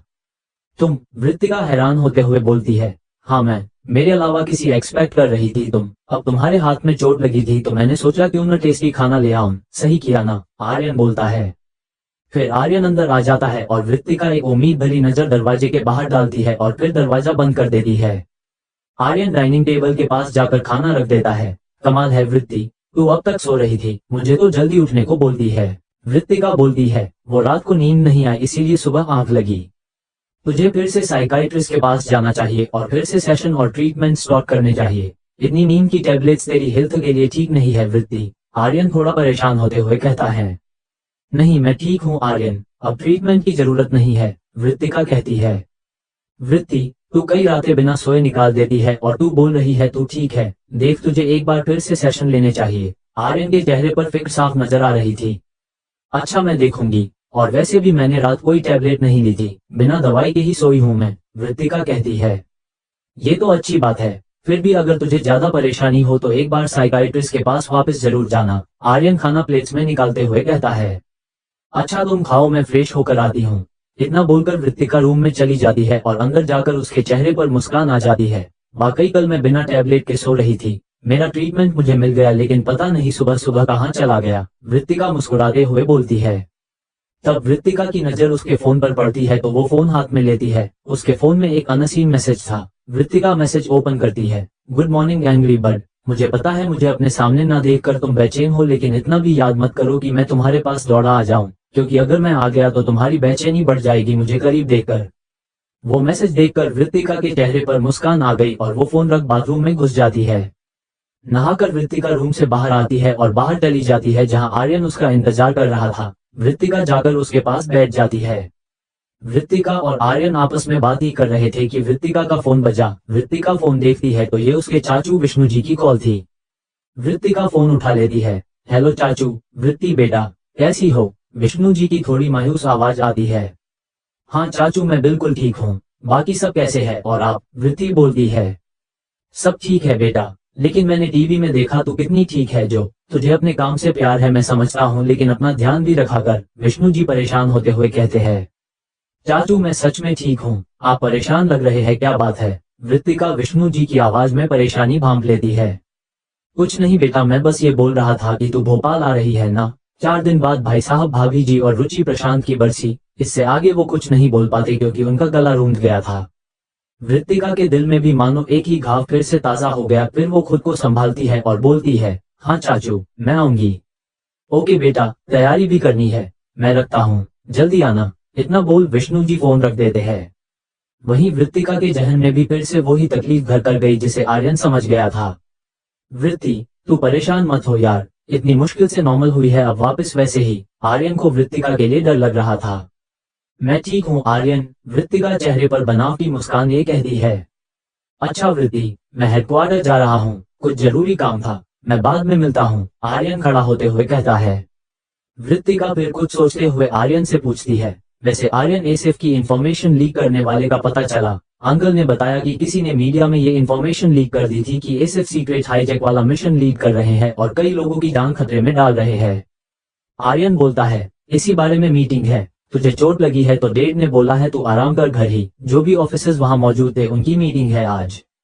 ओह ओके तुम जाओ, वृत्तिका बोलती है, अपना ध्यान रखना वृत्ति। इतना बोलकर आर्यन वहां से निकल जाता है। वृत्तिका आर्यन के जाने के बाद अपने रूम में आती है जहां उसकी फैमिली की फोटो लगी हुई थी, जिसे देख उसकी आंखों से आंसू बहने लगते हैं। वो वही बेड से सर टिका नीचे जमीन पर बैठ जाती है और एक टक उस तस्वीर को देखने लगती है। सॉरी मम्मी डैडी, रुचि दी, प्रशांत, मैं कुछ नहीं कर पा रही हूँ। आप सबको मुझे छोड़कर गए 7 साल होने वाले हैं, लेकिन देखो अब भी मैं वैसी की वैसी हूँ, एकदम खाली। मुझे समझ नहीं आ रहा मैं क्या करूँ, मैं कुछ नहीं कर पा रही हूँ। इतनी कोशिशों के बाद भी मैं उस इंसान का पता नहीं लगा पा रही हूँ। आई एम सॉरी, पूरे 1 साल बाद मैं घर जा रही हूँ सिर्फ आपके लिए। आप मुझे छोड़कर क्यों चले गए, मुझे भी अपने साथ क्यों नहीं लेकर गए? ऐसा बोल वृत्तिका फूट फूट कर रोने लगती है, क्योंकि इतने सालों से वो जिस बदले के लिए तड़प रही थी उसका पता वो इतनी कामयाब होकर भी नहीं लगा पा रही थी। यह बात वृत्तिका को अंदर ही अंदर घुटन महसूस करवा रही थी। काफी देर तक ऐसे ही रोने की वजह से वृत्तिका की आंखें लाल होकर हल्की सूज गई थी, लेकिन उसका मन नहीं हो रहा था कि वो उस तस्वीर से अपनी नजरें हटा ले। इस वक्त वो खुद को बहुत ही बेबस और टूटा हुआ महसूस कर रही थी। तभी वृत्तिका के कानों में कोई आवाज पड़ती है तो वृत्तिका आवाज की दिशा में रूम के दरवाजे की तरफ देखती है। वृत्तिका की नजरें सीधे सामने खड़े विधान की नजरों से टकराती है। एक पल को विधान वृत्तिका की ऐसी हालत देख डर जाता है। रोने से उसका पूरा चेहरा लाल हो गया था और आंखें लाल थी। विधान जल्दी से वृत्तिका के पास आता है और घुटनों के बल बैठ उसके चेहरे पर हाथ रखता है। वृत्ति, व्हाट हैपन? वृत्तिका उसे अपने पास देख एकदम से विधान से लिपट जाती है और रोने लगती है। विधान को इतना तो पता चल गया था कि वृत्तिका इस वक्त बहुत ज्यादा हर्ट है, लेकिन उसे समझ नहीं आ रहा क्या हुआ। अभी सुबह तो वो यहाँ से गया था, तब वृत्तिका बड़ी सी मुस्कान लिए सो रही थी और अचानक विधान प्यार से वृत्तिका के बालों को सहला रहा था और उसे शांत कर रहा था। वृत्तिका थोड़ी सुबकते हुए बोलने लगती है, मैं कमजोर नहीं हूँ, मैं बहुत स्ट्रांग हूँ, लेकिन मैं क्या करूँ? जब मुझे एहसास होता है कि मेरे मम्मी डैडी, रुचि दी, प्रशांत सब मुझे छोड़कर चले गए तो मैं टूट जाती हूँ। विस्मयादिबोधक चिन्ह, ऐसा लगता है मेरी दुनिया ही खत्म हो गई है। हमेशा मैं यही सोचती हूँ कि उस वक्त मैं उनके साथ क्यों नहीं गई। उनके साथ ही मैं भी मर गई होगी तो आज इस तकलीफ से नहीं गुजरना पड़ता मुझे। वृत्तिका की ये बात सुन विधान के अंदर मानो कुछ टूट सा गया हो। वो वृत्तिका को कसकर खुद से चिपका लेता है। उसकी जान खुद के लिए मौत मांग रही है, ये ख्याल ही उसे पागल कर रहा था। विधान का मन कर रहा था अभी वृत्तिका को उसकी इस बकवास के लिए सजा दे, लेकिन इस वक्त वृत्तिका की ऐसी हालत नहीं थी कि वो उससे कुछ बोले। विधान वृत्तिका को शांत करने की कोशिश करता है, लेकिन वृत्तिका बस रोए जा रही थी। साल पहले मैंने सबकी जलती चिता पर कसम खाई थी कि उनके गुनहगार को दर्दनाक मौत दूंगी, लेकिन मैं तो उसका पता तक नहीं लगा पाई। विधान, 4 दिन बाद उनकी सांत्वी बरसी है। मैं कैसे देखूं सबकी तस्वीरों पर फूलों का हार? इन सब से दूर रहने के लिए मैं कभी अपने घर तक नहीं जाती, लेकिन कब तक मैं सबसे भागूं? कब तक खुद को शांत रखने को दवाइयों का साइकाइट्रिस्ट का सहारा लूं? अब मुझसे बर्दाश्त नहीं होता। दुनिया के सामने कितनी ही पत्थर दिल बन लूं, लेकिन दिल में दर्द मेरे भी होता है और ये मुझसे अब बर्दाश्त नहीं होता। वृत्तिका बस रोते हुए अपना दिल हल्का ले जा रही थी और विधान मानो उसके एक एक लफ्ज को अपने जहन में उतार रहा था। इस वक्त वृत्तिका की तकलीफ उसे पागल कर रही थी। उसे अंदाजा भी नहीं था कि उसकी जान अकेले में इतनी परेशान रहती है, इतने दर्द में तड़पती है। अब जाकर विधान को पता चला था कि आखिर वृत्तिका अचानक से इतना हट क्यों हुई है। उसके माँ पापा और भाई बहन की बरसी की वजह से उसके पुराने घाव फिर से ताजा हो गए थे, जिस पर शायद विधान की गरीबी मरहम का काम कर रही थी। विधान वृत्तिका से अलग होने लगता है कि वृत्तिका को पकड़ उसकी गर्दन पर कस जाती है। विधान उसे इस तरह चिपकाए गोद में उठा लेता है और बेड पर बिठा देता है, लेकिन मजाल वृत्तिका एक पल भी उससे दूर हो। विधान उसे ऐसे ही चिपकाए उसके सर को सहलाता रहता है जब तक वृत्तिका शांत होकर सो नहीं जाती। उसके बाद विधान वृत्तिका को दूर कर उसे आराम से लेटाता है और उसके चेहरे को गौर से देखता है। कोई अंदाजा भी नहीं लगा सकता कि तुम अपने जहन में इतना दर्द समेटे सबके सामने मुस्कुराती हो। तुम्हारी एक एक तकलीफ मुझे अंदर से कचोट रही है वृत्ति। मैं तुमसे वादा करता हूँ कि जो कोई भी तुम्हारा गुनहगार है उसे तुम्हारे कदमों में लाकर पटकूंगा, फिर अदालत भी तुम्हारी होगी और सजा भी। तुम्हारी आंखों का एक एक आंसू मेरे लिए तपते लावे की तरह है। तुम्हारा दर्द मेरे अंदर सुलगता है, इसीलिए खुद को तकलीफ मत दो एंग्री बर्ड। तुम्हें सुकून में देखकर तो मुझे चैन आता है। अब तुम्हें शांत रहने के लिए किसी साइकाइट्रिस्ट, किसी ट्रीटमेंट या किसी दवाई का सहारा लेने की जरूरत नहीं है। मैं हर कदम पर तुम्हारे साथ हूँ। मुझे मेरी फाइटर क्वीन गुस्सा करते हुए, सबसे लड़ते हुए और ऑर्डर देते हुए ही अच्छी लगती है। ना कभी तुम डरपोक थी ना कमजोर हो, तुम सबसे स्ट्रॉन्ग लड़की हो, मेरी फाइटर क्वीन, डेविल किंग की फाइटर क्वीन। ऐसा बोल विधान मुस्कुराते हुए वृत्तिका के चेहरे को देखता है। जहां कुछ पल पहले अजीब दर्द और तड़प थी, वही अब उसकी करीबी से अनजाना सुकून उसके चेहरे पर था, जिसे देख विधान मुस्कुरा उठा और वृत्तिका के माथे पर एक किस कर उसे खुद से चिपका लेता है। CH-86 वो जिंदा कैसे बच गई? वृत्तिका बस रोते हुए अपना दिल हल्का ले जा रही थी और विधान मानो उसके एक एक लफ्ज को अपने जहन में उतार रहा था। इस वक्त वृत्तिका की तकलीफ उसे पागल कर रही थी। उसे अंदाजा भी नहीं था कि उसकी जान अकेले में इतनी परेशान रहती है, इतने दर्द में तड़पती है। अब जाकर विधान को पता चला था कि आखिर वृत्तिका अचानक से इतना हट क्यों हुई है। उसके माँ पापा और भाई बहन की बरसी की वजह से उसके पुराने घाव फिर से ताजा हो गए थे, जिस पर शायद विधान की करीबी मरहम का काम कर रही थी। विधान वृत्तिका से अलग होने लगता है कि वृत्तिका को पकड़ उसकी गर्दन पर कस जाती है। विधान उसे इस तरह चिपकाए गोद में उठा लेता है और बेड पर बिठा देता है, लेकिन मजाल वृत्तिका एक पल भी उससे दूर हो। विधान उसे ऐसे ही चिपकाए उसके सर को सहलाता रहता है जब तक वृत्तिका शांत होकर सो नहीं जाती। उसके बाद विधान वृत्तिका को दूर कर उसे आराम से लेटाता है और उसके चेहरे को गौर से देखता है। कोई अंदाजा भी नहीं लगा सकता कि तुम अपने जहन में इतना दर्द समेटे सबके सामने मुस्कुराती हो। तुम्हारी एक एक तकलीफ मुझे अंदर से कचोट रही है वृत्ति। मैं तुमसे वादा करता हूँ कि जो कोई भी तुम्हारा गुनहगार है उसे तुम्हारे कदमों में लाकर पटकूंगा, फिर अदालत भी तुम्हारी होगी और सजा भी। तुम्हारी आंखों का एक एक आंसू मेरे लिए तपते लावे की तरह है। तुम्हारा दर्द मेरे अंदर सुलगता है, इसीलिए खुद को तकलीफ मत दो एंग्री बर्ड। तुम्हें सुकून में देखकर तो मुझे चैन आता है। अब तुम्हें शांत रहने के लिए किसी साइकाइट्रिस्ट, किसी ट्रीटमेंट या किसी दवाई का सहारा लेने की जरूरत नहीं है। मैं हर कदम पर तुम्हारे साथ हूँ। मुझे मेरी फाइटर क्वीन गुस्सा करते हुए, सबसे लड़ते हुए और ऑर्डर देते हुए ही अच्छी लगती है। ना कभी तुम डरपोक थी ना कमजोर हो, तुम इस दुनिया की सबसे स्ट्रॉन्ग लड़की हो, मेरी फाइटर क्वीन, डेविल किंग की फाइटर क्वीन। ऐसा बोल विधान मुस्कुराते हुए वृत्तिका के चेहरे को देखता है। जहां कुछ पल पहले अजीब दर्द और तड़प थी, वही अब उसकी करीबी से अनजाना सुकून उसके चेहरे पर था, जिसे देख विधान मुस्कुरा उठा और वृत्तिका के माथे पर एक किस कर उसे खुद से चिपका लेता है।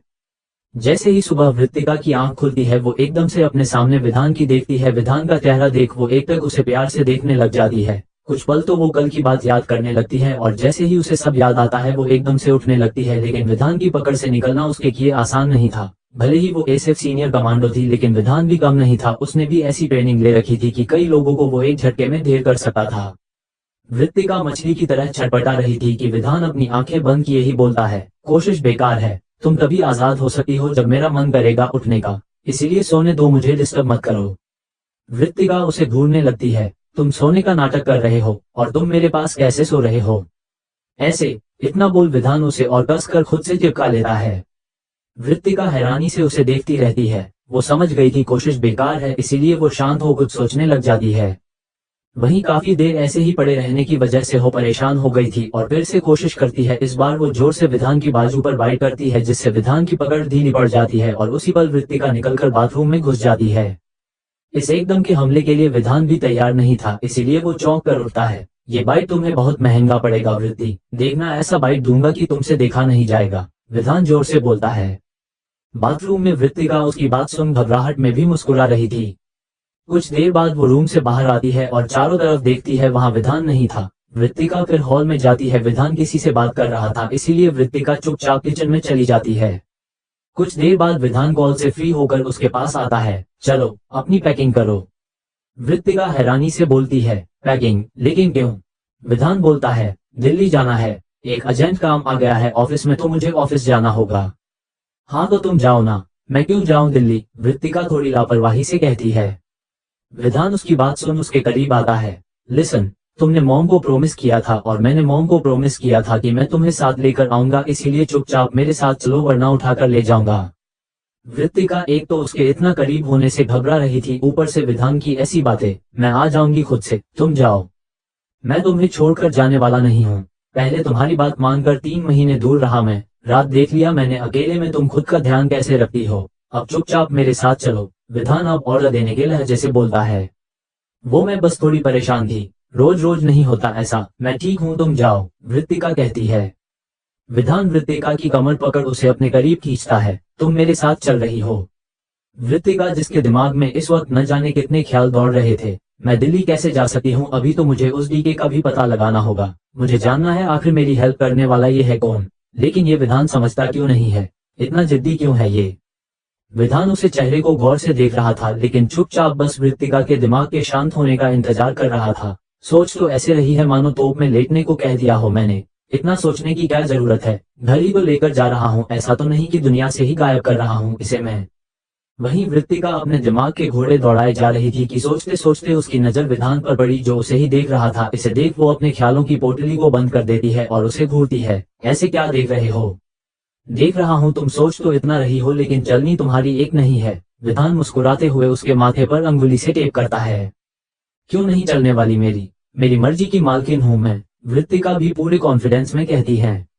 विधान उससे दूर होकर खड़ा हो उसे देखने लगता है। अच्छा ऐसा क्या? चलो तो देख लेता हूँ। 15 मिनट में रूम के बाहर तुम्हारा वेट करूंगा, पैकिंग करके आ जाना। और नहीं आए तो? वृत्तिका बोल पड़ती है कि विधान के बढ़ते कदम रुक जाते हैं।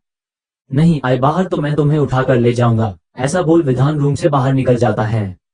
वृत्तिका उसे जाते देख गुस्से से घूरती है। अपने आप को समझता क्या है? बचपन में जो भी किया बिल्कुल सही किया मैंने, ये डांट खाने लायक ही है इंसान। मुझे भी खुद जैसा ही बनाना चाहता है। एक मिनट, मैं तो पहले ही उसी की तरह हूँ। वृत्तिका रूम में बड़बड़ाई जा रही थी, वहीं विधान एकदम शांत हो सोफे पर बैठा था। उसकी नजर बस सामने दीवार पर लगी घड़ी पर थी।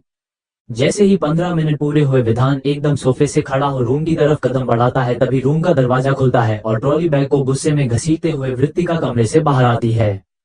विधान ने वृत्तिका को जो टाइम दिया था उसमें उसने जल्दबाजी में बस फटाफट कपड़े बैग में डाले और जीन्स टॉप जैकेट पहन बाहर आ गई। उसने बालों का मेसी सा बन बना रखा था जिससे उसके आगे बाल बाहर निकल चेहरे पर आ रहे थे और गुस्से में वृत्तिका बहुत क्यूट लग रही थी।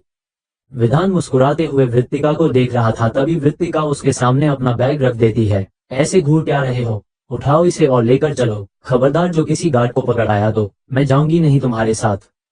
वृत्तिका की धमकी सुन विधान पहले हल्का सा मुस्कुराया और फिर वृत्तिका का बैग ले लेता है। वृत्तिका किसी बॉस की तरह विधान के आगे चल रही थी, जिसे देख विधान के गार्ड भी हैरान थे कि उनका बॉस जो बड़ी से बड़ी शख्सियत को अपनी अंगुलियों पर नचा सकता था, वो एक लड़की के इशारों पर नाच रहा था। वृत्तिका आकर गाड़ी के पीछे वाली सीट पर बैठ गई और विधान उसका बैग गाड़ी में रखकर उसके साइड में बैठ गया था। वृत्तिका गाड़ी में बैठ आर्यन को मैसेज कर देती है, फिर सीट से अपना सर टिका बाहर की तरफ देखने लग जाती है। विधान उसे एयरपोर्ट तक पूरे रास्ते कुछ नहीं कहता, क्योंकि पता नहीं कब उसका मन बदल जाए और वो वापस जाने की धमकी देकर विधान से पता नहीं क्या करवाए।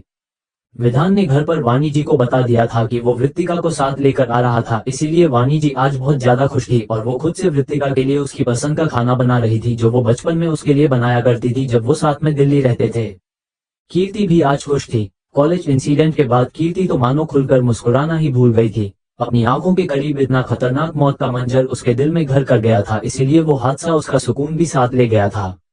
कीर्ति अपनी मां की हेल्प कर रही थी, जिससे वाणी जी भी बहुत खुश थी, क्योंकि गुमसुम कीर्ति अपने कमरे से निकलकर उनके साथ फिर से पहले की तरह घुलने लगी थी।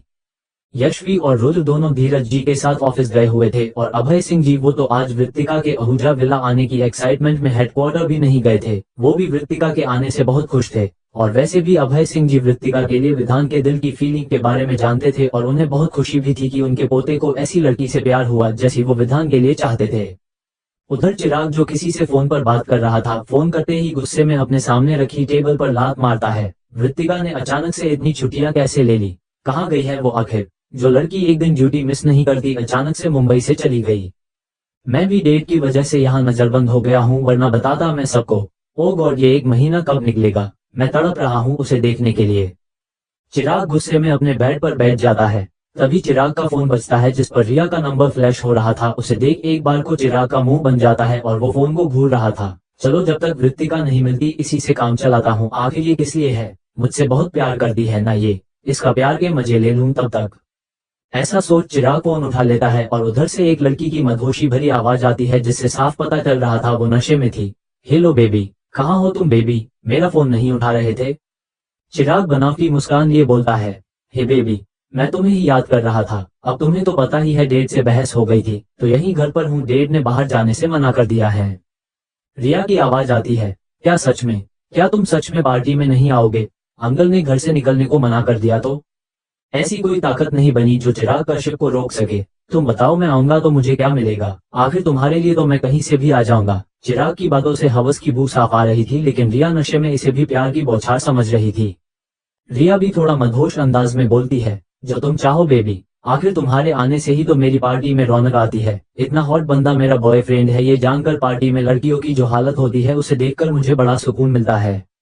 ओके बेबी, मैं आ रहा हूँ, तैयार रहना, चिराग बोलता है। रिया भी बोलती है, तुम्हारे लिए तो मैं हमेशा तैयार हूँ बेबी। आखिर मैं तुमसे इतना प्यार जो करती हूँ, और तुम मुझसे। मैं जानती हूँ तुम चाहे कितनी ही लड़कियों के साथ नाइट स्टैंड करो, लेकिन प्यार तो तुम भी मुझसे ही करोगे।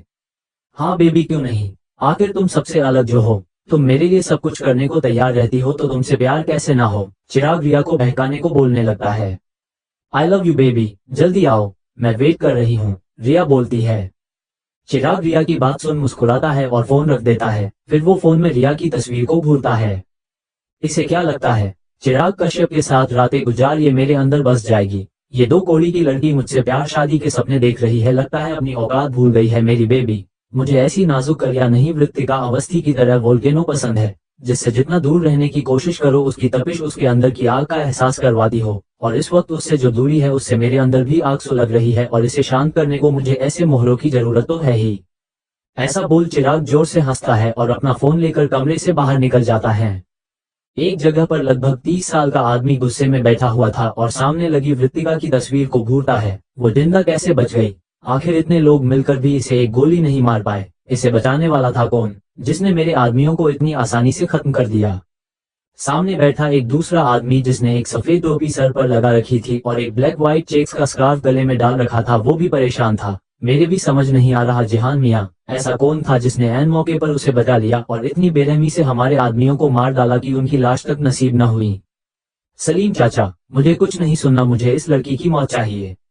इसने मेरे अम्मी अब्बू को बेरहमी से मार डाला, इसे जीने का कोई हक नहीं है। मेरे अम्मी अब्बू तो अपने मुल्क के लिए जान तक देने को तैयार थे। जाने से पहले उन्होंने बोला था कि वो ऐसा काम करेंगे कि हमारे मुल्क का सर गर्व से ऊंचा होगा और मुझे वो छोटी सी दुकान चलाने की जरूरत भी नहीं पड़ेगी। हमारी जिंदगी का अच्छा वक्त शुरू होने वाला था, लेकिन इस लड़की ने उन्हें बेरहमी से मार डाला। और उससे भी बड़ी बात, पूरी दुनिया ने ये तमाशा देखा। वो आदमी जिहान गुस्से में चीखता है। थोड़ी शांति रखिए जिहान मियां, आपका इंतकाम जरूर पूरा होगा। हम उस लड़की को खत्म करने में जरूर कामयाब होंगे, उस आदमी के पास बैठा बूढ़ा सा आदमी बोलता है। जिहान शेख गुस्से में अपने हाथ में पकड़ा चाकू वृत्तिका की तस्वीर पर घोंप देता है। एक दिन ऐसे ही ये खंजर मैं तुम्हारे सीने में घोंपूंगा तक मेरे दिल को तसल्ली मिलेगी। देखना तुम, वो दिन बहुत जल्दी आएगा। अब मौत तुम्हारी होगी और तमाशा देखेगी ये दुनिया। CH87 अहूजा फैमिली से मुलाकात। एक जगह पर लगभग 30 साल का आदमी गुस्से में बैठा हुआ था और सामने लगी वृत्तिका की तस्वीर को घूरता है। ये जिंदा कैसे बच गई? आखिर इतने लोग मिलकर भी इसे एक गोली नहीं मार पाए। इसे बचाने वाला था कौन, जिसने मेरे आदमियों को इतनी आसानी से खत्म कर दिया?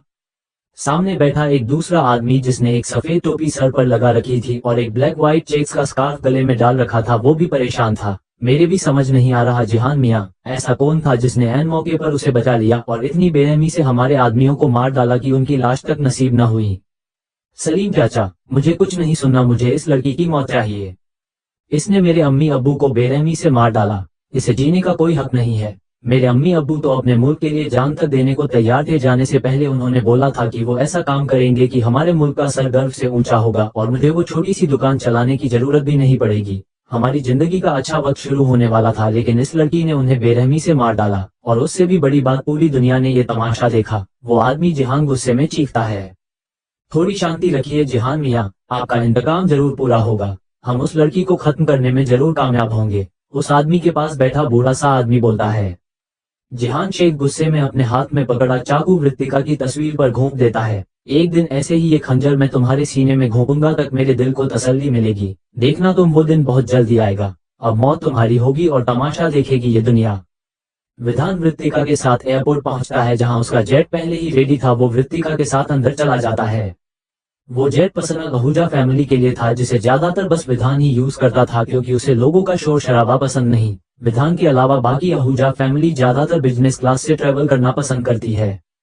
विधान के साथ उसके गार्ड्स भी फ्लाइट में मौजूद थे और साथ में सर्विस के लिए कुछ स्टाफ भी मौजूद था। वृत्तिका विधान के साइड वाली सीट पर बैठ गई थी। ये एक लग्जरी फ्लाइट थी जिसमें हर चीज सलीके से डिजाइन करी हुई थी और आराम का पूरा ध्यान रख बनाया गया था। वृत्तिका विंडो सीट के पास बैठी हुई थी और बाहर का नजारा देख रही थी। वही विधान अपने किसी काम में बिजी था, लेकिन उसका ध्यान वृत्तिका की तरफ भी था। वृत्तिका जब किसी शांत जगह पर होती तो वो अपने सारे गीले शिकवे, दुख, दर्द, परेशानी सब कुछ वक्त के लिए साइड में रख उस मोमेंट को एंजॉय करती थी, और इस वक्त भी कुछ ऐसा ही था। ज्यादातर वो किसी मिशन के लिए या किसी मीटिंग के सिलसिले में ही ट्रैवल करती थी, और इस बीच वो अपने टारगेट के अलावा किसी चीज पर ध्यान नहीं देती थी। लेकिन इस वक्त वृत्तिका पूरी तरह शांत थी। उसके अंदर कोई तूफान नहीं उठ रहा था। उसके चेहरे पर एक सुकून था जिसे शायद विधान अच्छी तरह समझ पा रहा था। कुछ ही देर की फ्लाइट के बाद वो लोग दिल्ली पहुंच चुके थे। दिल्ली की जमीन पर पहला कदम रखते ही वृत्तिका का दिल बेचैन हो रहा था। आखिर मैं कैसे सामना करूंगी सबका, जिन्हें मैं एक मिशन पूरा होने पर अपने पीछे छोड़ गई थी? क्या वो सब मुझसे उसी तरह मिलेंगे? तभी विधान ने उसके कंधे पर हाथ रखा तो वृत्तिका अपने ख्यालों से बाहर आई। विधान एकदम उसके करीब झुकते हुए कहता है, ज्यादा सोचने की जरूरत नहीं है, मैं हूं ना। उसकी बात सुन वृत्तिका एक नजर उसकी तरफ देखती है, फिर अपना चेहरा दूसरी तरफ घुमा लेती है। वो दोनों गाड़ी में आकर बैठते हैं और विधान की गाड़ियां दिल्ली की सड़कों पर पूरी रफ्तार से दौड़ने लग जाती है। लगभग 1 घंटे के सफर के बाद वो आहूजा विला के बाहर होते हैं। जैसे ही गाड़ियां आहूजा विला में एंटर करती है, इसी के साथ वृत्तिका की धड़कनें भी बढ़ रही थी। विधान के गार्ड जल्दी से गाड़ियों से बाहर निकलते हैं और विधान की कार का गेट खोलते हैं। विधान बाहर आकर वृत्तिका को बाहर आने का इशारा करता है। वृत्तिका एक गहरी सांस ले गाड़ी से बाहर निकलती है। वाणी जी, यशवी और कीर्ति के साथ धीरज जी और अभय सिंह जी कब से विधान का इंतजार कर रहे थे। जैसे ही गाड़ियां पार्क हुई, एक सर्वेंट जल्दी से विला के अंदर जाती है जहां लिविंग एरिया में सब बैठे हुए थे। वो सर्वेंट सर झुका बोलती है, मैडम, विधान सर आ गए। उसकी बात सुन वाणी के चेहरे पर मुस्कान आ जाती है और यशवी उस सर्वेंट की तरफ देखती है। आरती की थाली लेकर आओ जल्दी। वो सर्वेंट सर झुकाए वहां से चली जाती है और सभी अपनी जगह से खड़े होते हैं और दरवाजे की तरफ बढ़ते हैं। वृत्तिका विधान के पीछे ही चल रही थी। इतनी घबराहट तो उसे थोक के मुंह के आगे खड़े में भी नहीं हो रही थी जितनी उसे आज सबके सामने आने से हो रही थी। वृत्तिका ने विधान की ब्लेजर के बाजू के एक कोने को टाइट पकड़ा हुआ था, जिसे देख विधान मुस्कुरा दिया। वृत्तिका अवस्थी को डर लग रहा है आज। वृत्तिका बड़ी बड़ी आंखों से उसे घूरती है। शट अप, वरना अंदर जाने से पहले तुम्हें बताऊंगी डर क्या होता है। विधान उसका कोई जवाब नहीं देता, बस मुस्कुरा कर अंदर जाने लगता है। तभी बाकी सभी दरवाजे के पास आ जाते हैं। इस वक्त वृत्तिका पूरी की पूरी विधान के पीछे छुपी हुई थी और सब उसे देखने की कोशिश कर रहे थे, लेकिन मजाल है वृत्तिका उनके सामने आ जाए। वाणी जी विधान के पीछे नजर डालते हुए प्यार से बोलती है, वृत्ति। उनकी आवाज सुन वृत्तिका साइड में झुककर उन्हें देखती है तो सब उसे ही देख रहे थे, जिसे देख वो वापस झटके से पीछे छुप जाती है। उसकी ये हरकत देख सबके चेहरों पर मुस्कान आ जाती है। फिर विधान ही थोड़ा साइड में होकर वृत्तिका को आगे करता है, डोंट वरी, तुम सबसे पहले भी मिल चुकी हो, खा नहीं जाएंगे तुम्हें सब। वृत्तिका उसे घूर कर फिर आगे आती है। कीर्ति जल्दी से वृत्तिका के गले लगती है। फाइनली मैं आपसे दोबारा मिल रही हूँ, मैं बता नहीं सकती मैं कितनी खुश हूँ। वृत्तिका भी कीर्ति को मुस्कुरा कर देखती है, फिर वो बाकी सबकी तरफ देखती है। वृत्तिका आगे आने लगती है, तभी यशवी उसे रोकती है, 1 मिनट। वृत्तिका उसे हैरानी से देखती है, तभी एक सर्वेंट पूजा की थाली लेकर आती है, जिसे देख वृत्तिका भी हैरान थी। उसने सोचा नहीं था उसका इतना प्यारा वेलकम होगा आहूजा फैमिली में। वाणी जी उस सर्वेंट से पूजा की थाली लेकर आगे आती है। वृत्तिका उन्हें देख बोलती है, आंटी इसकी क्या जरूरत थी। वाणी जी उसे प्यार से डांटते हुए कहती है, इतने लोगों की नजरें होती है, कहीं नजर लग गई थी इतनी प्यारी बच्ची को, अब चुपचाप खड़ी रहो। वृत्तिका उनकी प्यारी सी डांट सुन अपनी मम्मा को याद करने लगती है तो उसकी आंखों में खुशी से आंसू आ जाते हैं। वाणी जी वृत्तिका की आरती उतार कर उसके टिका लगाती है। फिर वृत्तिका वाणी जी के पैर छूती है तो वाणी जी उसे गले लगा लेती है। कितना इंतजार करवाया तुमने, इस बार अगर तुम विधान के साथ नहीं आती ना तो मैं कान पकड़कर तुम्हें लेकर आती। उनकी बात सुन सब हंसने लगते हैं। फिर वृत्तिका धीरज जी और अभय सिंह जी के भी पैर छूती है तो अभय सिंह जी प्यार से वृत्तिका के सर पर हाथ रखते हैं। अब तो मैं तुम्हें मेरे साथ हेडक्वार्टर लेकर चलूंगा। दादू, अभी से आप वृत्तिका को वापस हेडक्वार्टर ले जाने की बात मत करो, अभी भी ये वहीं से आ रही है। अगर हम में से किसी ने उसे ले जाने को सोचा तो मॉम नाराज हो जाएगी। रुद्र अपनी माँ की तरफ देखते हुए कहता है, और नहीं तो क्या, इतने लंबे वक्त बाद वृत्ति घर आई है, उसे मैं कहीं नहीं जाने दे रही, जिसे जाना है जाओ। वाणी जी बोलती है, अरे अरे, कहीं नहीं ले जाते वृत्ति को, बस तुम वापस गुस्सा मत हो, वो पहले ही तुम्हें मनाने में सबकी जान निकल गई। धीरज जी हंसते हुए कहते हैं। वहीं वृत्तिका उन सब की बातें सुन थोड़ी परेशान हो गई थी, क्योंकि उसे 3 दिन बाद भोपाल जाना था और जिस तरह वाणी जी बोल रही थी उससे लग नहीं रहा था कि वो वृत्तिका को 3 महीने पहले यहाँ से जाने देगी। सब वृत्तिका के साथ लिविंग एरिया में आते हैं और विधान ऊपर अपने रूम में चला जाता है। वाणी जी 2 सर्वेंट की तरफ देखती है। वृत्ति का सामान उसके रूम में रखवा दो और रूम में सारी चीजें अच्छे से चेक करना, कोई कमी नहीं रहनी चाहिए। Okay madam. इतना बोल वो सर्वेंट सर झुका फिर वहां से चले जाते हैं। अच्छा वृत्ति, मॉम डैड, रुद्र चिंकी, सबसे तुम्हारे बारे में बहुत सुना है। अब तो हम ढेर सारी बातें करेंगे, लेकिन पहले सब डिनर कर ले। मॉम ने सारी डिश तुम्हारी पसंद की बनाई है, यशवी बोलती है। हाँ मॉम, आज कब से किचन में लगी हुई थी, कीर्ति भी एक्साइटेड होते हुए कहती है। और चिंकी भी, जो कभी किचन में कदम भी नहीं रखती। यशवी कीर्ति की तरफ देख कहती है, मैंने सोचा नहीं था आप सब इतना कुछ करेंगे। सच में इसकी जरूरत नहीं थी, मैं पहले भी तो आप सबसे मिल रखी हूं ना, वृत्तिका कहती है। अरे ऐसे कैसे जरूरत नहीं थी, पहले मिली जरूरत थी तुम लेकिन श्री बनकर, और हमने आज जो भी किया वो हमारी वृत्ति के लिए किया है, यशवी बोलती है। वैसे वृत्ति बेटा, तुम चेस खेलोगी मेरे साथ। डेट के अलावा तो आज तक मेरा ऐसा कोई कंपटीटर नहीं हुआ जो मुझे हरा दे, धीरज जी थोड़े गर्व से कहते हैं। हाँ वृत्ति बेटा, जरूर खेलना। धीरज को मेरे अलावा सबको हराने का घमंड है, वो तो तोड़ना जरूरी है ही। अगर तुम्हें नहीं आता हो तो मैं सिखा दूंगा, अभय सिंह जी मजाकिया अंदाज में कहते हैं। नहीं दादू, मुझे आता है चेस, और मुझे भी अच्छा लगेगा अंकल के साथ खेलकर, वृत्तिका मुस्कुराकर कहती है। ये हुई ना बात, मैं भी आपके साथ खेलूंगी। मुझे चेस नहीं आता लेकिन चीयर तो कर सकती हूँ, कीर्ति मुस्कुराते हुए कहती है। चलो अब पहले सब डिनर करो, बाकी बातें तो बाद में भी होगी, वाणी जी कहती है। सब डाइनिंग टेबल के पास जाकर बैठ जाते हैं। आज तो डाइनिंग टेबल से गजब की खुशबू आ रही थी। वाणी जी ने एक सर्वेंट से विधान को बुलाने को भी कह दिया था, तो विधान भी सबके साथ डाइनिंग टेबल पर मौजूद था। वाणी जी अपने हाथ से वृत्तिका को खाना परोस रही थी। आंटी मैं ले लूंगी, आप प्लीज बैठ जाए, सबके साथ डिनर कीजिए, मुझे अच्छा नहीं लगता ऐसे। इसकी आदत डाल लो वृत्ति, मॉम सबका ऐसे ही ख्याल रखती है और अब तुम्हारा भी रखेगी। तुम खाना खाकर देखो कैसा बना है, यशवी वृत्तिका से मुस्कुराते हुए कहती है। वृत्तिका ने जैसे ही खाने का पहला निवाला लिया, उसे ऐसा एहसास हुआ मानो आज सालों बाद उसकी माँ ने उसे खाना खिलाया हो। खाना सच में बहुत अच्छा है, एकदम जैसा मम्मा बनाती थी वैसा, वृत्तिका मुस्कुराते हुए कहती है। लेकिन उसकी मुस्कुराहट के पीछे का दर्द विधान देख लेता है। वृत्तिका इस वक्त यशवी के बगल में बैठी हुई थी और उसके दूसरी ओर विधान बैठा हुआ था, जिसका ध्यान बस खाने में था। वो किसी से ज्यादा बात नहीं कर रहा था, वो बस रुद्र और धीरज जी से अपने काम से रिलेटेड बातें कर रहा था।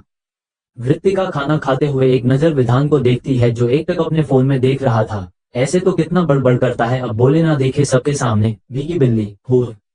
सब इसी तरह हंसते मुस्कुराते साथ में खाना खा रहे थे। उसके बाद वृत्तिका कुछ वक्त वाणी जी, कीर्ति और यशवी के साथ बैठी थी, क्योंकि कीर्ति तो वृत्तिका को छोड़ने का नाम ही नहीं ले रही थी। आज कीर्ति वापस से वही चुलबुली चिंकी बन गई थी जिसे सब बहुत मिस कर रहे थे, और कीर्ति को ऐसे वृत्तिका से हंसते मुस्कुराते बात करते देख वाणी जी भी बहुत खुश थी। अच्छा वृत्ति बेटा, अभी तुम आराम करो, चिंकी अब तुम भी अपने कमरे में जाओ, वाणी जी कहती है। मॉम प्लीज थोड़ी देर और, कीर्ति कहती है। चिंकी वृत्ति यही है, बाकी कल कर लेना बात, यशवी थोड़े प्यार से बोलती है। ओके भाभी, लेकिन आप मुझे कल सारी बात बताना, फ्लाइट अटैक वाली, कीर्ति वृत्तिका को देख बोलती है। हाँ जरूर, वृत्तिका बोलती है, लेकिन अभी तुम सो जाओ। ओके गुड नाइट, ऐसा बोल कीर्ति वृत्तिका के गले लग फिर वहां से चली जाती है। चलो वृत्ति मैं तुम्हें तुम्हारा कमरा दिखा दूं, वाणी जी कहती है। मॉम आप भी रेस्ट करिए, मैं वृत्ति को ले जाऊंगी, यशवी कहती है।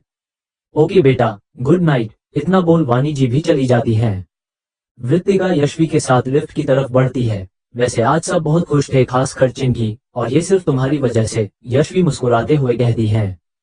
हाँ लेकिन कीर्ति तो हमेशा से ऐसी ही है ना, शरारती, वृत्तिका यशवी की तरफ देख कहती है नहीं थी, यशवी कहती है। मतलब, वृत्तिका अब थोड़ी हैरानी से कहती है।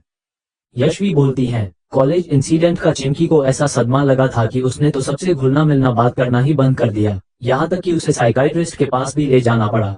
हम सब बहुत डर गए थे, इतनी बोलने वाली चिंकी एकदम से ऐसे खामोश अच्छी नहीं लग रही थी, लेकिन अब धीरे धीरे सही हो रही है, और आज उसे सब इतना खुश देखकर बहुत खुश है। वृत्तिका को कीर्ति के बारे में सुन थोड़ा बुरा लगा, लेकिन अब उसे ये जानकर खुशी हुई कि वो ठीक थी, क्योंकि वो नहीं चाहती थी कि डिप्रेशन की जिस स्टेज पर वो थी उससे कीर्ति गुजरे, क्योंकि उस स्टेज पर होने वाली तकलीफ से वृत्तिका अच्छी तरह वाकिफ थी। तभी लिफ्ट का दरवाजा खुलता है और वृत्तिका और यशवी तीसरे फ्लोर पर थी। यशवी वृत्तिका को उसका रूम दिखाती है। अब तुम रेस्ट करो, हम सुबह मिलते हैं। ओके गुड नाइट भाभी, वृत्तिका मुस्कुराते हुए कहती है। गुड नाइट वृत्ति। फिर यशवी वृत्तिका के रूम से चली जाती है। वृत्तिका एक नजर पूरे रूम में डालती है, जहां उसकी जरूरत का सारा सामान मौजूद था। फिर वृत्तिका के कदम रूम की बालकनी की तरफ बढ़ जाते हैं और वो बालकनी का कांच का दरवाजा सरकाती है, जिससे ठंडी हवा उसके चेहरे को छू लेती है, जिससे वृत्तिका की आंखें बंद हो जाती है। वृत्तिका बालकनी में आती है जो आहूजा विला के गार्डन की तरफ खुली हुई थी और रात के वक्त वो नजारा बहुत खूबसूरत लग रहा था। गार्डन में रंगीन लाइट्स उसकी डेकोरेशन को और भी खूबसूरत बना रहा था और गार्डन के बीच बड़े फुहारे। वृत्तिका हाथ बांधे एकटक आसमान को निहार रही थी, जिसमें चांद तारों का वो खूबसूरत नजारा उसे एक अलग ही सुकून दे रहा था। उसे समझ नहीं आ रहा था कि इतनी खुशियां एक साथ उसके पास आई, जिससे वो खुश हो या हैरान, क्योंकि वृत्तिका को 7 सालों में आज ऐसा लगा मानो आज उसकी मां थी उसके पास वाणी जी के रूप में। आगे स्टोरी और भी इंटरेस्टिंग है, आपको बहुत मजा आने वाला है, तो इसका नेक्स्ट एपिसोड देखना बिल्कुल ना भूले और चैनल को अपने प्यारे प्यारे हाथों से लाइक और सब्सक्राइब कर लें और अपने दोस्तों को शेयर करना बिल्कुल ना भूले और अपना प्यार भरा कमेंट जरूर करें और दोस्तों कम से कम 200 लाइक का टारगेट पूरा कर दे। मिलते हैं नेक्स्ट एपिसोड में।